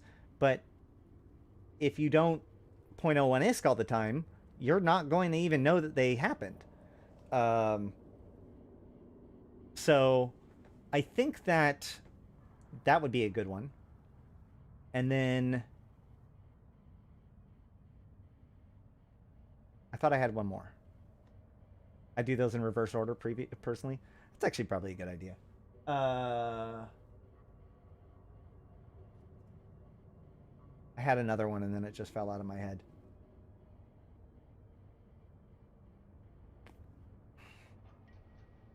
So you lived in Niarsha. Exactly. Yeah. Welcome back to Eve. Or why is my star yellow? Or sorry, why is my star red?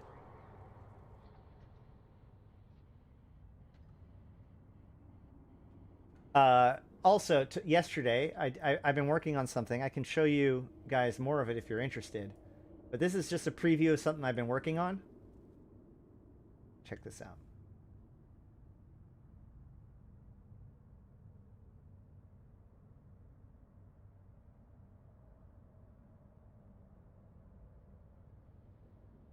Pretty cool, huh?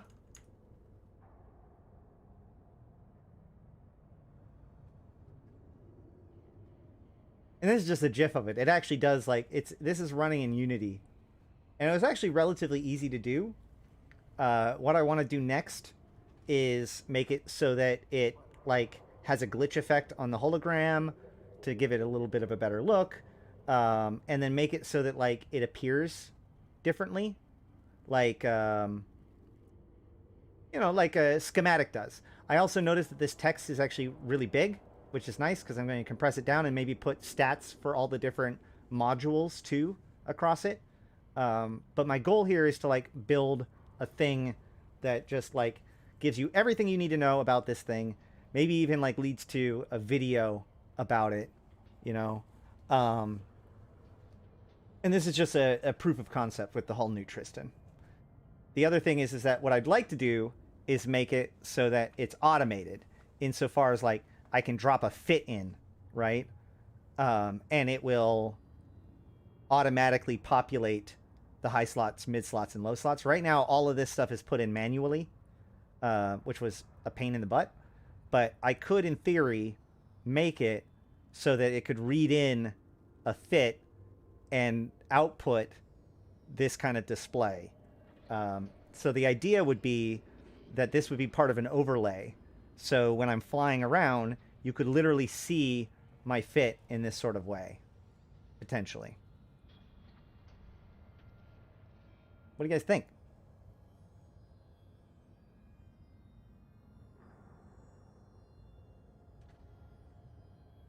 I also gave it like a tilted look to it.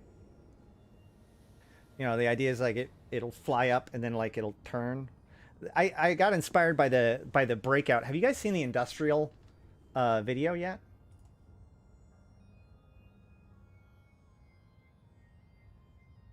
Here.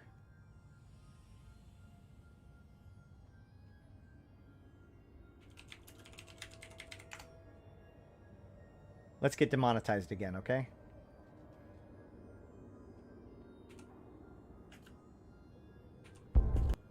Please don't demonetize me.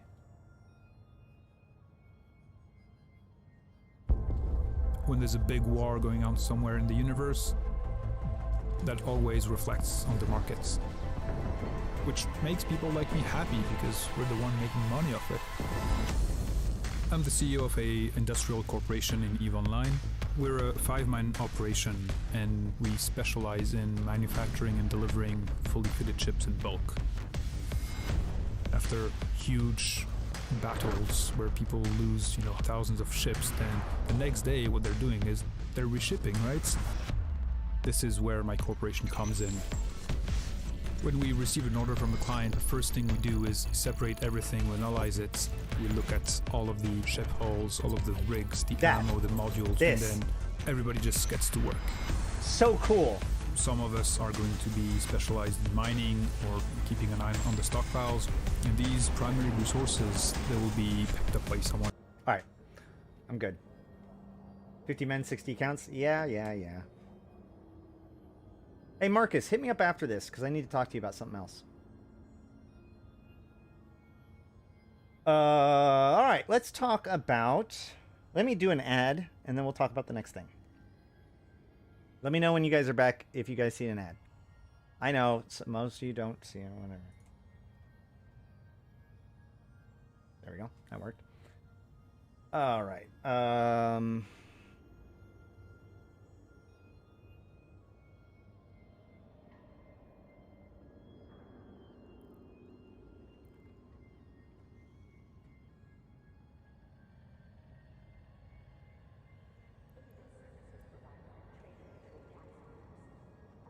Oh, that was the other thing I wanted to do. I want to start. I think I'm going to do a stream. I'm going to figure out how to do this, okay, guys? I'm going to do a stream where my intention is to record as many, like, 1-minute teaching segments as possible in order to build a series of YouTube shorts. That's what I want to do. That's the fourth thing to do. I'm still figuring out how to do that. Like, if anybody actually knows or has a link for me as an easy guide to, like, how to take your normal video and turn it into a YouTube short video, that'd be great. I'm sure it's simple. I just don't know it. Does it affect your revenue if I hit skip ad? I think it does, but I don't really... That's fine. Whatever. Doesn't matter.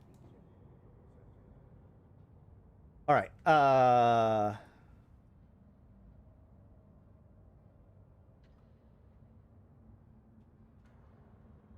Who's supposed to see the ad? I have no idea. So you've been gone.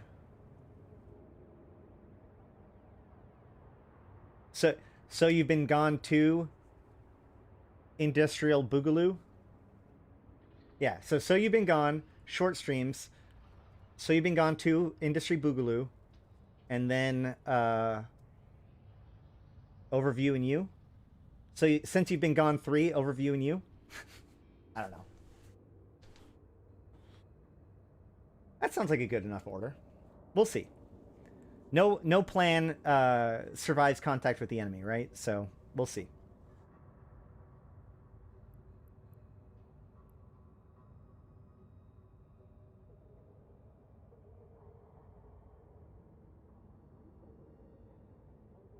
You should just make a vid laced with ads. I mean, honestly, I am very pleased with the amount of support I get from patrons and other supporters and members and people that do super chats and super thanks and super likes and all that kind of silly things. You know, that's really useful too, for sure. I mean, like, not you too, but like that's a huge one, especially with YouTube being as weird as they have been recently.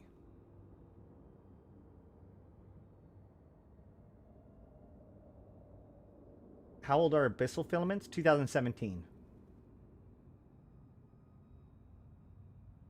Probably. I think that's right. 2017 or 2018. I think it's 2017. Either way. Okay. We're just going to go... Was it? No, it wasn't 2019. No, wait. No. Was not 2019. Because 2019 was Invasions. And they didn't come out, like, first thing. Gosh darn it. Hold on.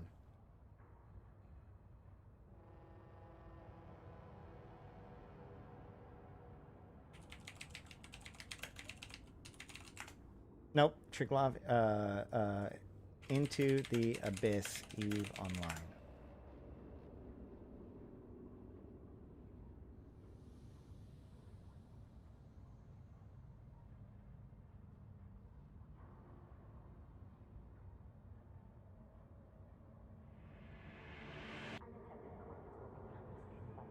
Raid is a turn-based... Shh. No! You didn't pay me money. You don't get to advertise. 4 years ago. So... 2019. Son of a gun! No! Okay, yeah. May 28th, 2018. Yep, tracking. That tracks. I'm good. I'm good with 2018.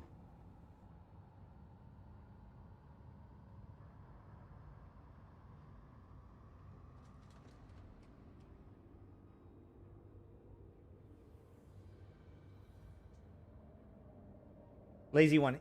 Abyssal filaments, not Pochvin filaments.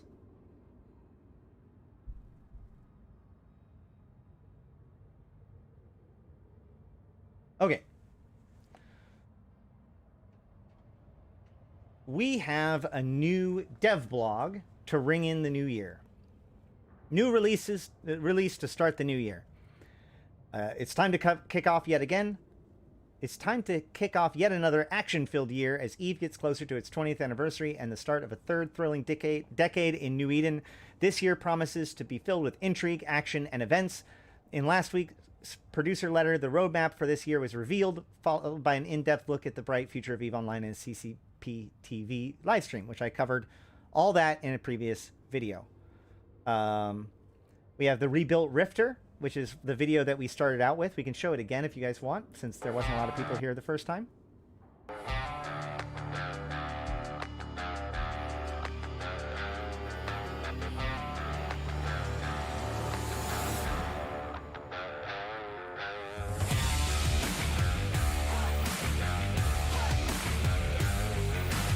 Isn't it May 6th?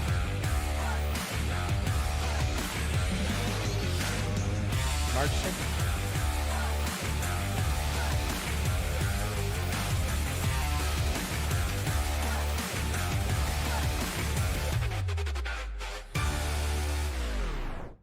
May 6th. So that's pretty cool. New Rifter looks good. New intro skins for all. We covered that. You can apparently download all of them, or you can buy them all for 1 Plex each. Speaking of which, we did look at this earlier. Somebody mentioned you could not sell them. So let's go ahead and double check that. So we have a skin. If I right click on it, I cannot sell it, and I cannot create a contract for it. That's interesting. I can give it to someone.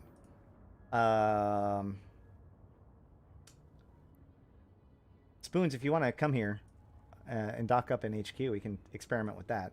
But otherwise, we're going to just work with the fact that they do come down as skins, but apparently you can't trade it.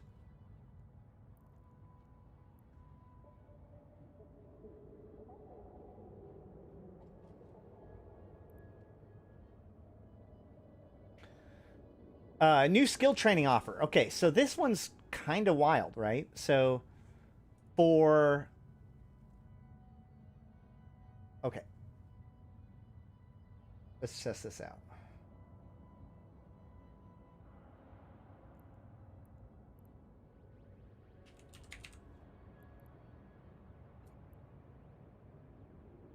Nope. The following item cannot be traded.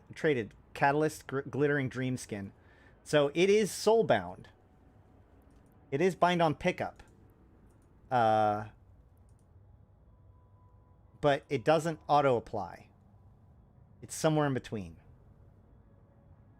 So now I want to experiment to see whether or not you can like have one in your cargo bay and then lose it and have it drop. Can you not just put it in a can?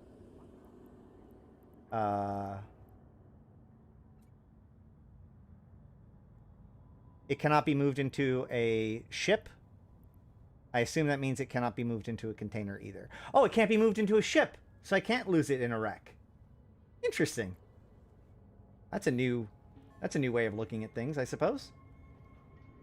Now, this is not the same as volatile skins and their bind on pickup quality because I'm not doing. It's not the extrinsic reward for an activity, right? Like. This is the same as this is effectively the same as auto applying, but it also tells you to apply it is functionally the same as it auto applying. However, it allows the new player to go through the steps of applying them. Does that make sense?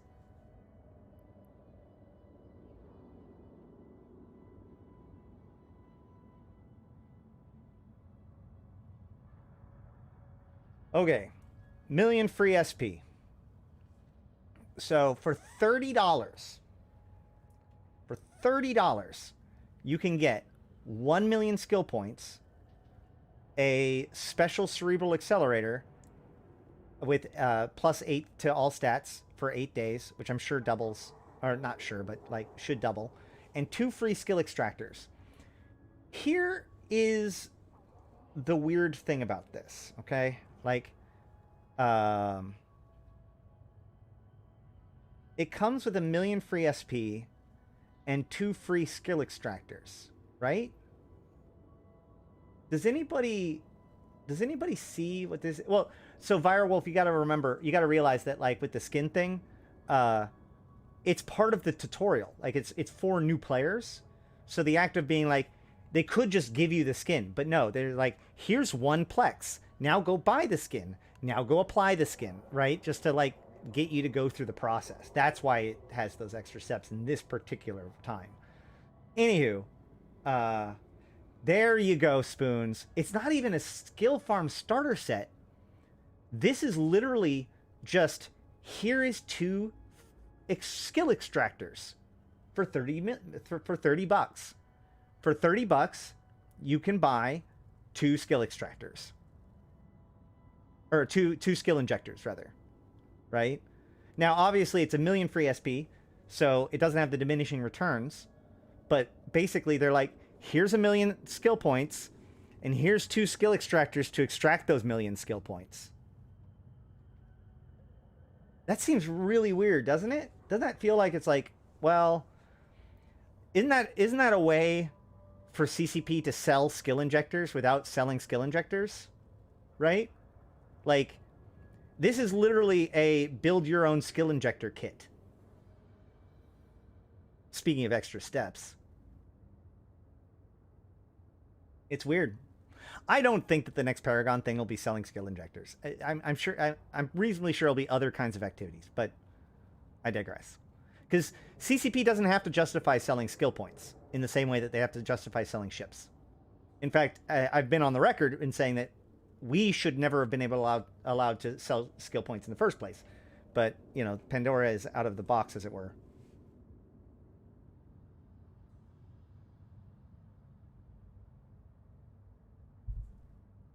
It does. So, okay, yeah. So this accelerator gives you, is boosted by biology and other things that do that. So that's weird. I'll admit. In addition, offering packs of 5 and 10 skill extractors with 20% off of their full price. It really feels like... So, here's the thing. Here's a good question.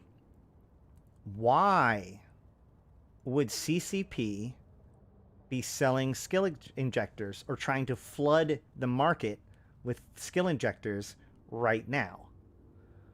Well, doesn't that make sense? They have a bunch of new players coming in, and they're hoping to get more. And they have experienced players returning that need to get some ISK up and going, right? So by giving everyone the facilities to flood the market with skill injectors, that ensures a nice supply of skill injectors for those new players that come in and want to jump into it. Ah. Chinese Simplified incoming on the 19th of January, as we know. We've talked about that already. To be honest, I really don't care about buying and selling of SP. It doesn't make you skilled. Absolutely. Also, high SP ships are more expensive to kill. Exactly. That is true. If anything, the acquisition of SP is designed to slow you down so that way you take the time to actually figure out what the hell's going on instead of just jumping straight into it. But we see it as a hurdle to cross, not as a journey to walk. Anywho, let's go to patch notes. If I can find them. I had them.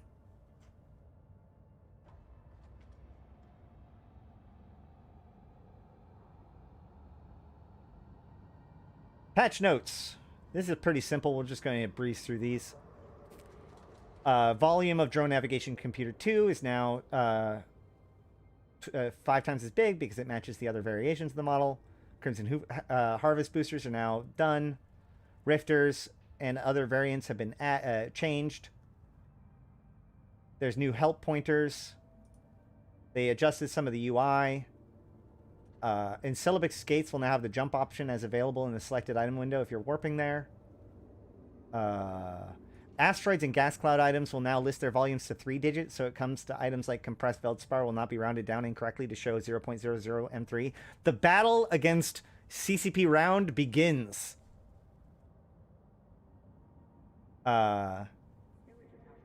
Change the goal for blah, blah, blah, blah, blah. Oh, yeah, there's a couple of exploits or whatever that would allow you to basically complete the air crew program by just doing the same thing over and over and over again real quick.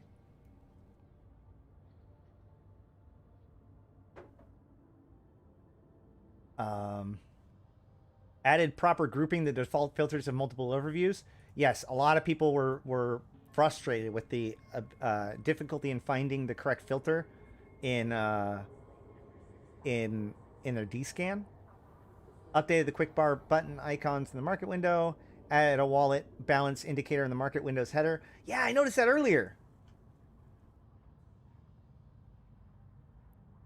So when I opened up my market earlier to get the wolf, you can see up here in the top, you can see your ISK.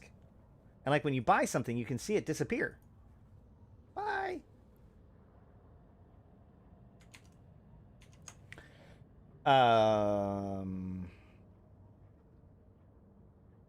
Updated the docking animation. I've heard bad things about the updated docking animation.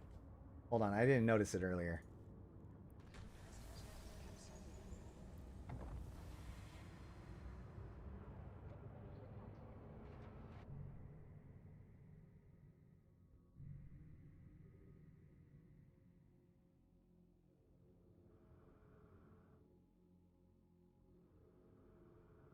Tiny. What a sense of scale, huh? Once again, field of view, right? So if I hold an Alt and scroll, I zoom in real close. But that's just me modifying the field of view. See, I can also zoom all the way out normally, and then still field of view, and you can see the stars huge too. Either way. Let's see the docking animation. Docking request accepted.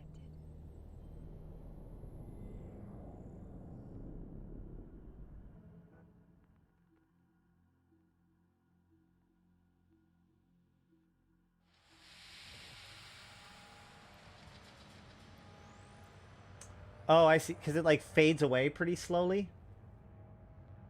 People were complaining that it lasts forever.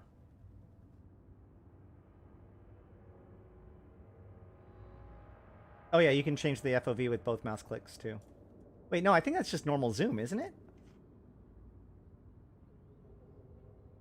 Yeah. Both mouse clicks is just normal zooming.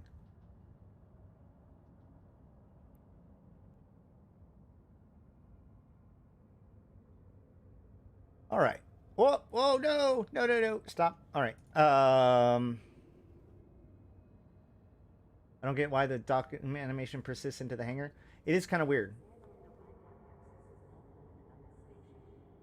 I think it's pretty cool when you swap ships in the dock there. It just swing. Yes, I love that. Clicking both mouse buttons did change the FOV in the past. Drove me insane. I do remember something along those lines. Okay. Added a button to notifications that let you dismiss them immediately. Paragon's 12 destroyer skins have been added. That's the ones that we just talked about. The collateral cost for all career agent missions have been removed. I'm not sure.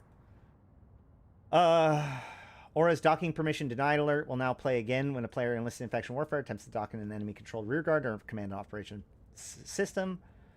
Some stuff about fixing up the ore, the new ore. Reflections on stations were messed up. Yule Star skin for Ishtar was messed up. Enforcer's emblem, Alliance emblem was messed up. Client performance was multi-fitting ships in the inventory window. With the inventory window open has been significantly improved. That's kind of neat. Anything jumps out here?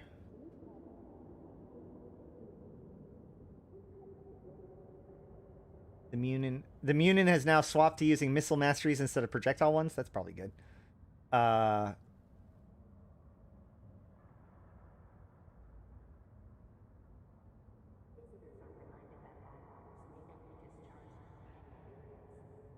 You will no longer be warned about not being able to dock again when undocking from an enemy frontline system in factional warfare. I had that happen to me, and it was really weird. Like, because when Suge fell, I was still there, and then when I undocked, it was like, you won't be able to dock again. I'm like, but I'm in a front line. Like, and I had to undock and dock up again real quick to just check to see if I could.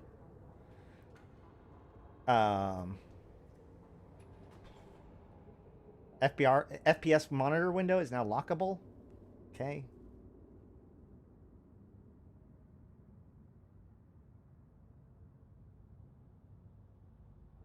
Fixed an issue when adding or removing a line break will not update. Blah, blah, blah, blah, blah.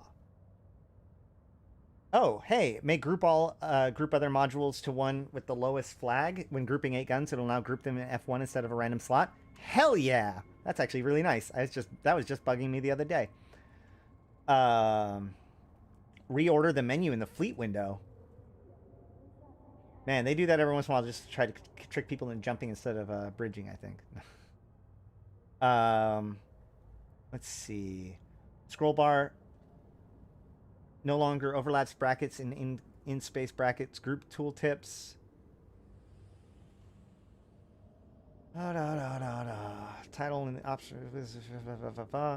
Locked inventory item indicator no longer overlaps. Jump clone implant icon. Blah, blah, blah. Reorganize the filter drop down for the D-scan window. Huge.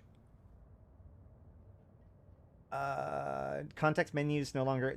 Lots of little tiny photon fixes here and there.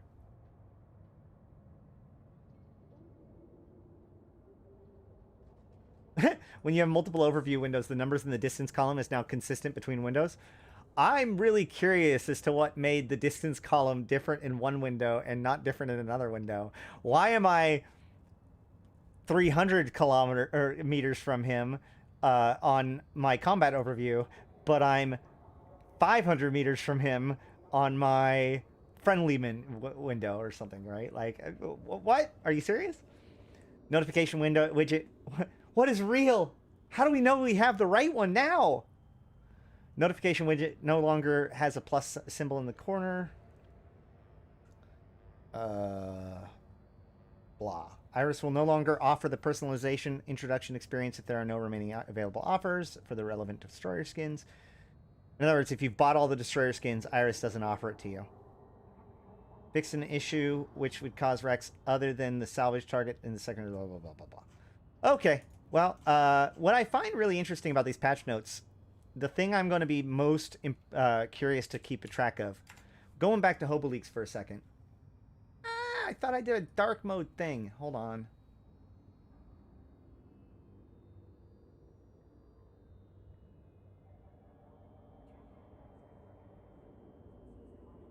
Boom. Okay. So, if we look at the change from today. So the QA salvager, is given the fact that we have that salvaging change at the very end, chances are that the QA salvager and like the QA shady wreck, these things might actually just be part of the thing. But I still believe that like the shady wreck and shady vindicator, like it's an irregular battleship. I still think that this could be part of a upcoming event. But given the fact that there's a wreck and a salvager, and they just fix some salvaging stuff, this could just be simply a QA thing going on. What I find much more interesting is this right here. For whatever reason, they have actually put in a full new set of all of the Empire ships for faction warfare. This is yet another set. I think this is like the 3rd or 4th set that they've put in. And you can see they actually also put in all the stuff for the different sites too. Maybe not. Yeah, nope. Plus they put in all of the HQ stuff that we were looking at the last time. So the HQ Stargates, Galente Construction Warehouse. So guys, there's shit to go find, guys. Go find it. But yeah. I'm curious as to what happened here. Why they authored brand new versions of all of them. Is it new behavior? They didn't just change the stats, which I find kind of interesting. But other than that, it's been a pretty quiet patch. I suspect that this is not the big patch of the month. We could still potentially get one in another week or two. Well, actually, we know that on the 19th, we're getting another event. So we're getting at least some content around that time. I haven't seen anything in the patch notes or in HoboLeaks that would like give me a clear indication of the event. we do have the red star, right?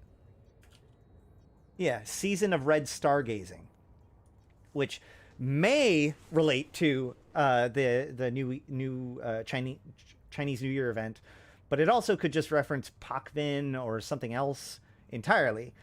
So it's hard to say. We're going to keep an eye out on it, but you can keep it. Go ahead and watch my channel on YouTube, the Eve Universe Show, for all your updates. Once we get an idea of what this event is going to be, I'm going to be posting it on here, obviously, and we'll be checking it out when it goes live. And if anything else changes, I will let you guys know. But that's all of the changes for today, January 10th, YC125. I've been Ashrothi, the voice of New Eden. And until next time, I'll see you in space. Still not done.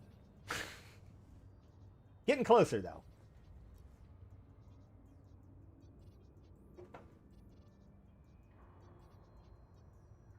Cut, print, ship it. All right, guys. But I am going to wrap it up.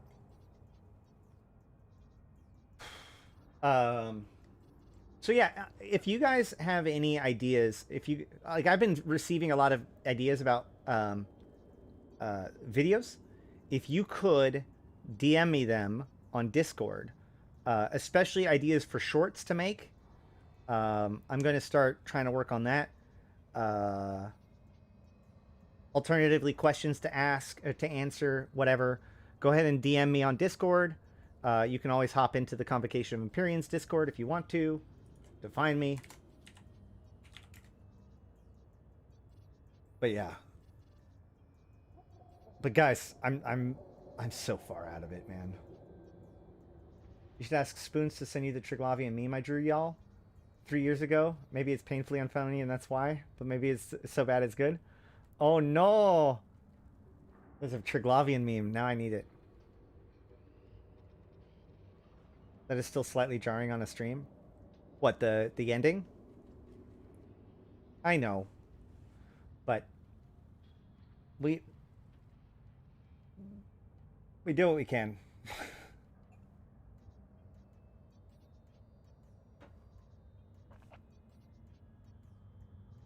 It's a habit I picked up, especially when I was doing these CSM interviews, because I would have to like do multiple in one stream. That I realized that like the audience, oh, I should have like a little indicator. I should have a little indicator, like a little live or a little behind the scenes indicator.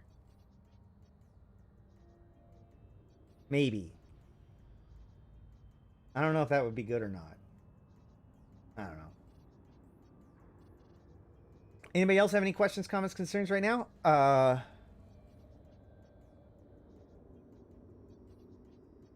Yeah.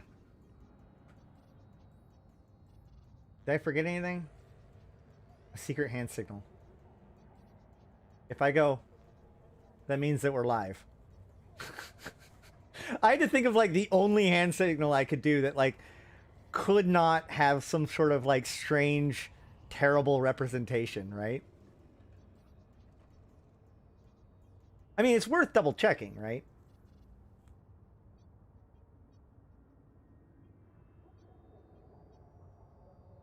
I should do, well, yeah. I'll take it.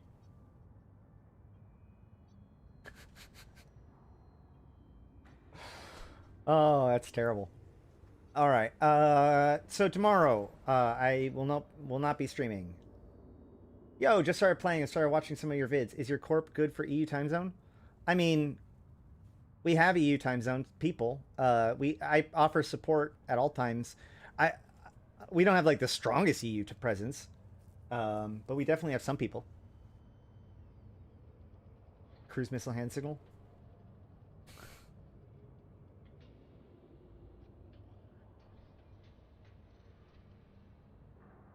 All right. Well, I'm going to thank everybody for being here and putting up with me being completely out of it today. I'd not trust an Eve player calling himself smart. I would suggest I'd be wary of anyone who unsolicitedly refer to themselves as smart.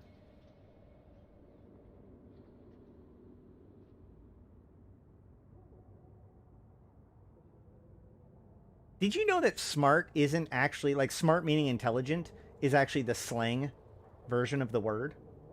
It's not the real definition.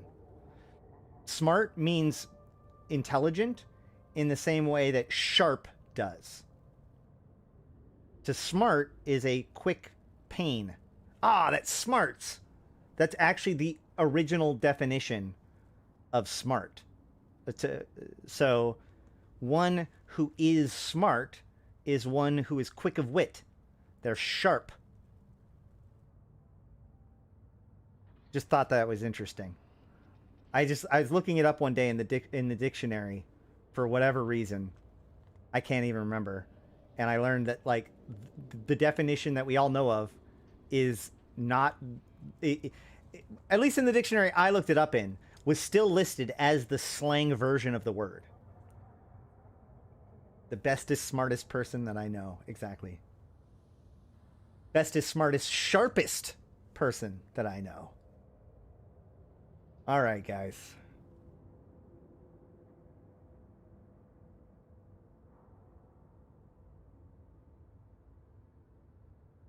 I thought sharp is, well, no, sharp is somebody who's able to, so think about it. Somebody who's sharp is someone who's quick. They'll notice things. So they'll cut through the bullshit, right? They'll be able to separate facts and information. They're sharp. They can cut things apart. Somebody who's smart is somebody who has a lot of impact.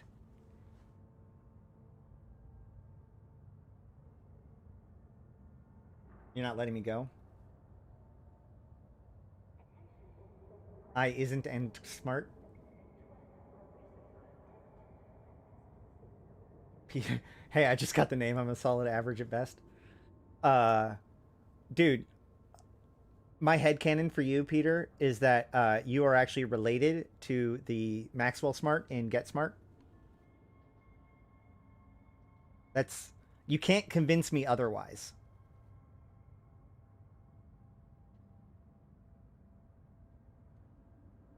As for video ideas, I think some of the content you've already covered would be good if you broke it into easier to digest, shorter videos with titles and easily searchable.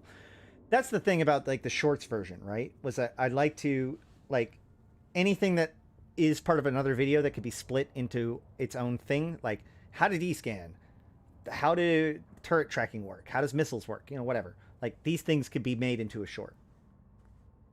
Yes, Maxwell Smart. I grew up with Maxwell Smart, man.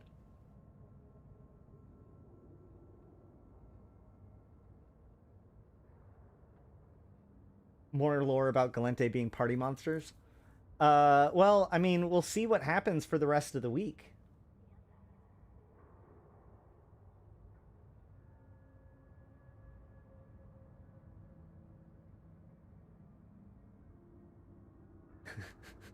That much. All right. I want to know how the Drifters, Jovians, Triglavians, Sleepers, etc. all relate to each other, but I know you've covered it. I just don't always feel like watching a 2-hour-long video. Good news for you. Those particular topics have incredibly well-edited videos. And I say that because I've been told that. In other words, like, I put a lot of editing done into it. I'm not trying to say that, like, it's a high-quality edit. Whatever. I don't want to judge myself. Let me pull that up. So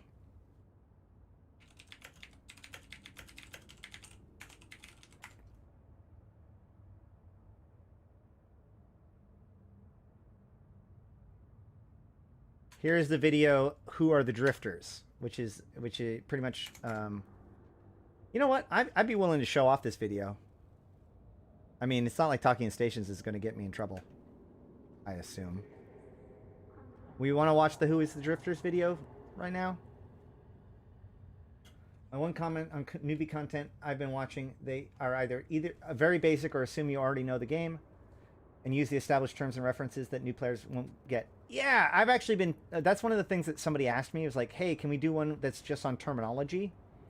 But the problem is that I don't know how to make that by itself its own topic, right? Where it's like, all right, guys, ready? Tank means your defenses. Broadcast for reps is this.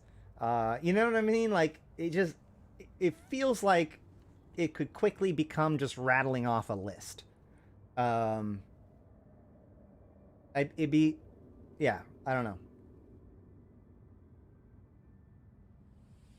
So Gardenia, are you down with watching a 12-minute long video? It's up to you. It's all on you. No pressure.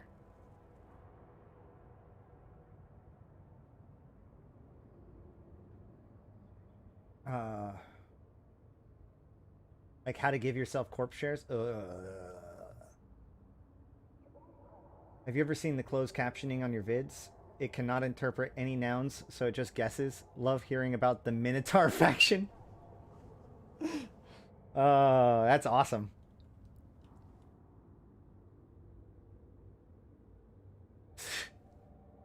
I mentioned you in a comment yesterday. I think the shorter videos are the keys to new players. I've got some content ideas for you. Excellent. DM me.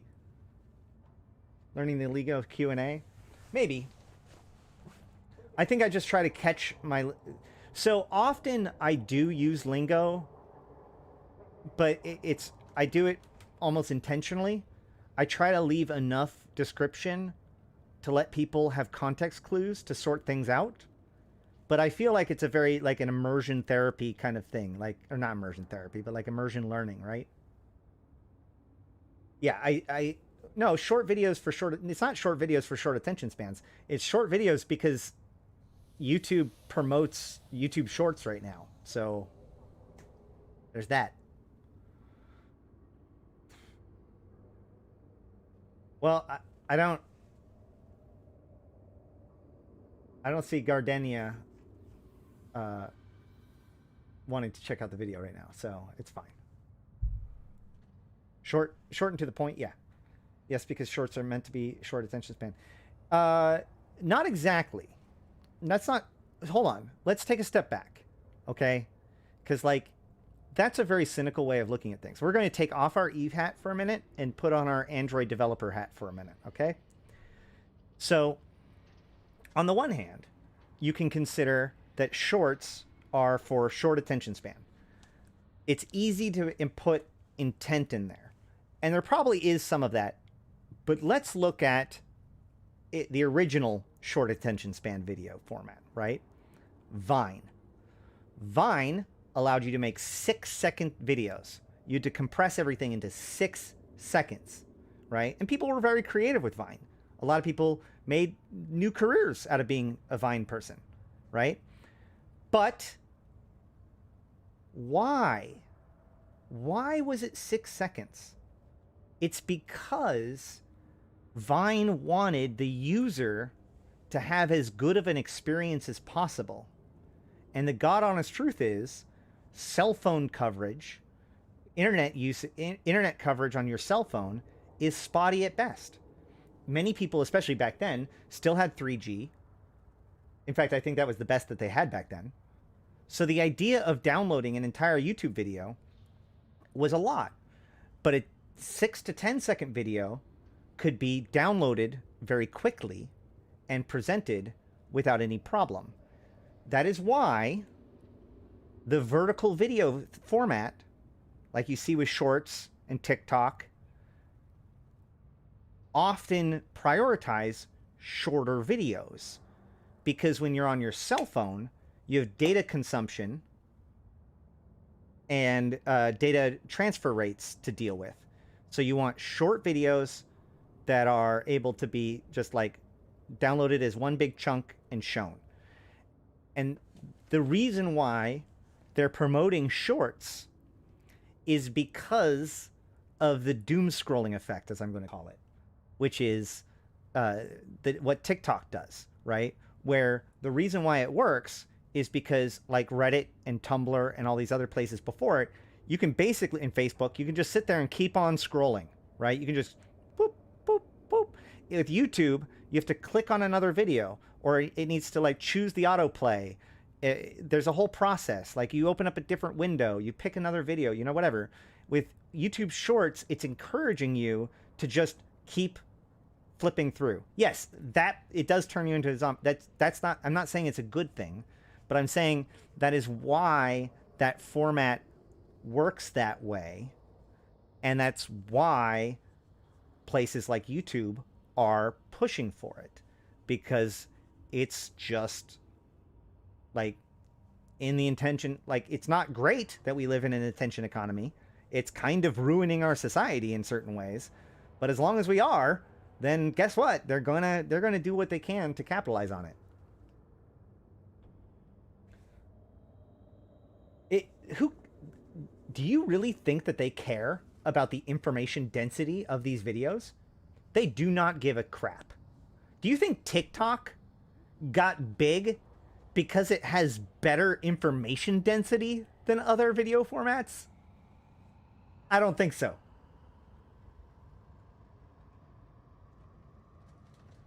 If I have a question on woodworking, I search for a 5-minute video to answer that question. There is so I'm not going to show his stuff because, once again, I don't want to get copyrighted. But what's his name?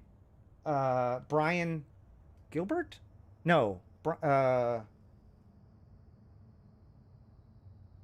Not David Brian Gilbert, but what's his name? The guy who does pitch meeting guy.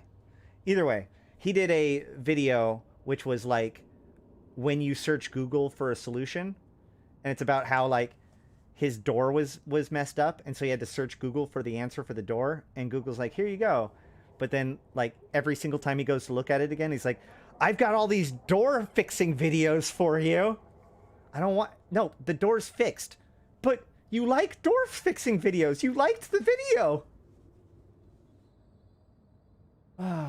He claims videos are efficient for learning. Wait, hold on. Who? Who's he?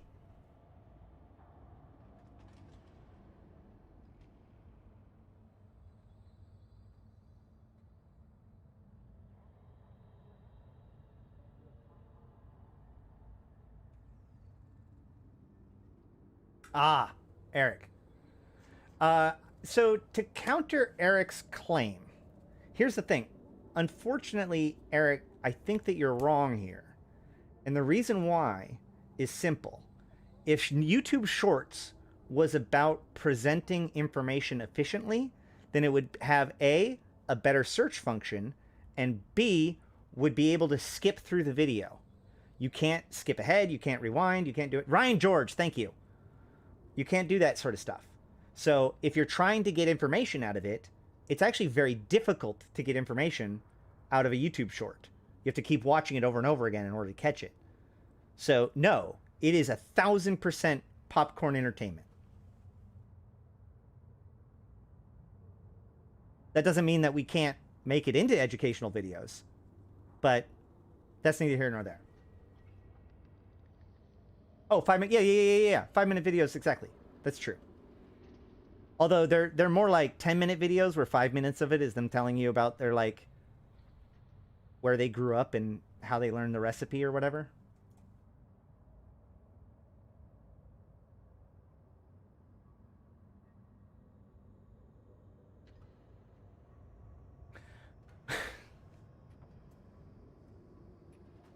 All right. So Spoons has shared with me the meme from Ica. So without further ado, Ica's Triglavian meme.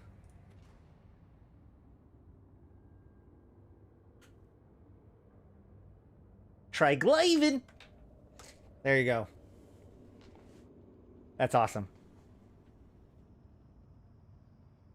How do I fit my first ship?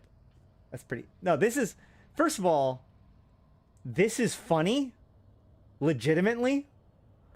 Also, really good drawing. I'm very impressed. Looks really good. Good hands. Hands are hard. Like the face palm, that's really good. I'm digging it. The left face looks a little flat. But the bottom guy, I can't remember his name. That's perfect. That's spot on. And the facepalm is epic. I love it.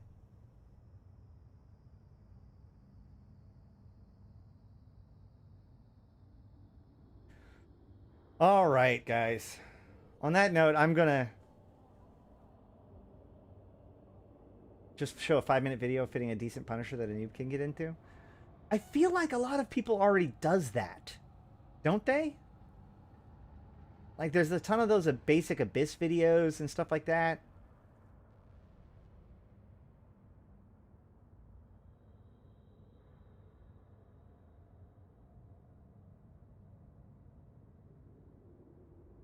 Can I distill my fitting video into a 5-minute long thing for new bros that then points them to the larger video and still catch what I would want to?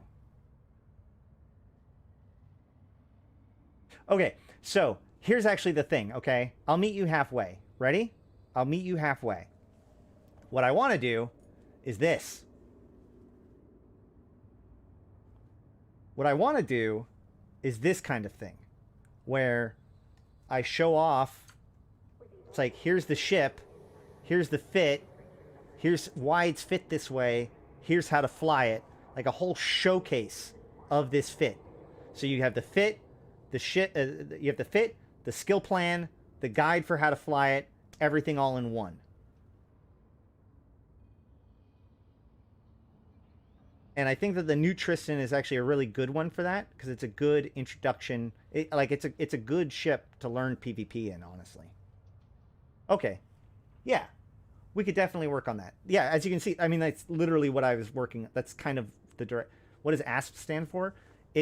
So all of my ship designs right now for the Convocation of Empyreans have Egyptian names. So like the Vexor Navy issue is the Kefri, the fits, right? So this is the asp fit, asp being like the serpent. Yeah, the our executor build is Isis. I have the Anubis and the Nephthys, Algos builds, that kind of stuff. I don't know. So like, I love Egyptian name nomenclature, and CCP has yet to use it for anything. So I unilaterally decided like a year or two ago that I wanted our ship fits to be named after Egyptian things. That's the Convocation's nomenclature. Can I go yet, please?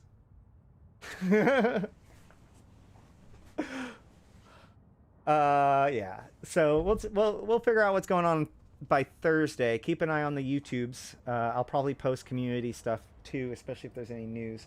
Maybe I'll even put up a poll tomorrow about what exactly to focus on next. There's just so many things to cover, and with new people coming in, it's like I want to make sure to give people as good of a introduction as possible. But the other thing is that like,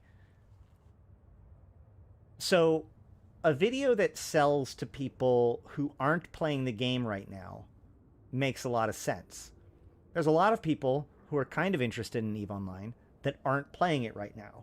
So the You Should Play EVE Online video should really help out.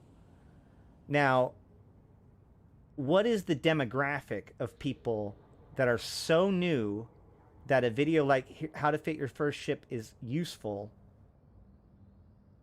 yet have the wherewithal to look up a video about it and also don't have some other resource to get it? And as I say it out loud, I feel like that actually should be a demographic. My constant fear is if I make things that are too newbie friendly or too newbie focused, then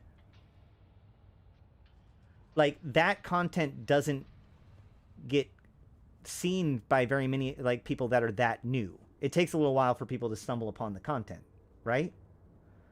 So I try to think about like the next steps. Like when I think about the tier of discussion, I think like you just finished the career agents, you know? But that said, I think that we have been talking about making... So one thing I want to do is probably do like an MPE playthrough again, but then tightly edit it as a way of like guiding people a walkthrough of the MPE and all the career agents, as opposed to a critique.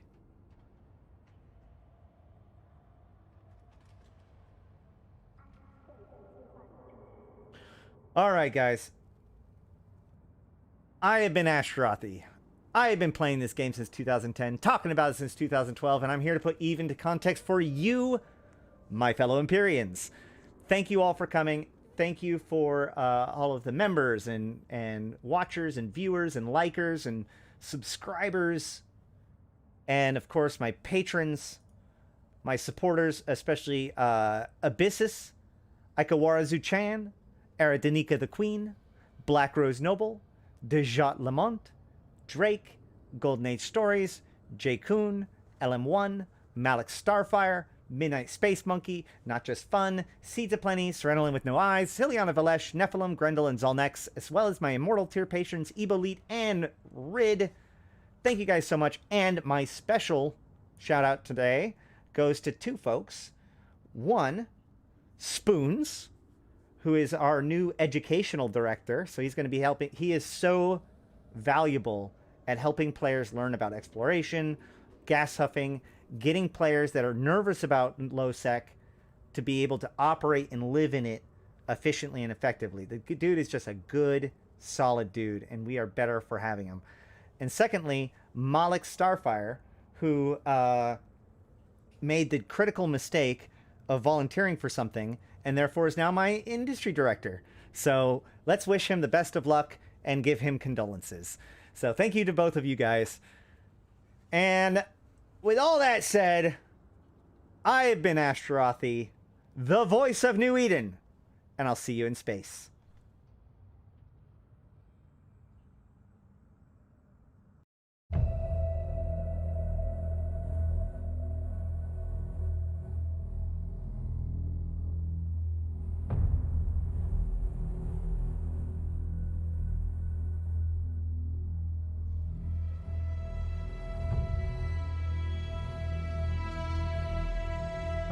Bring on the wrecking machine.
For every city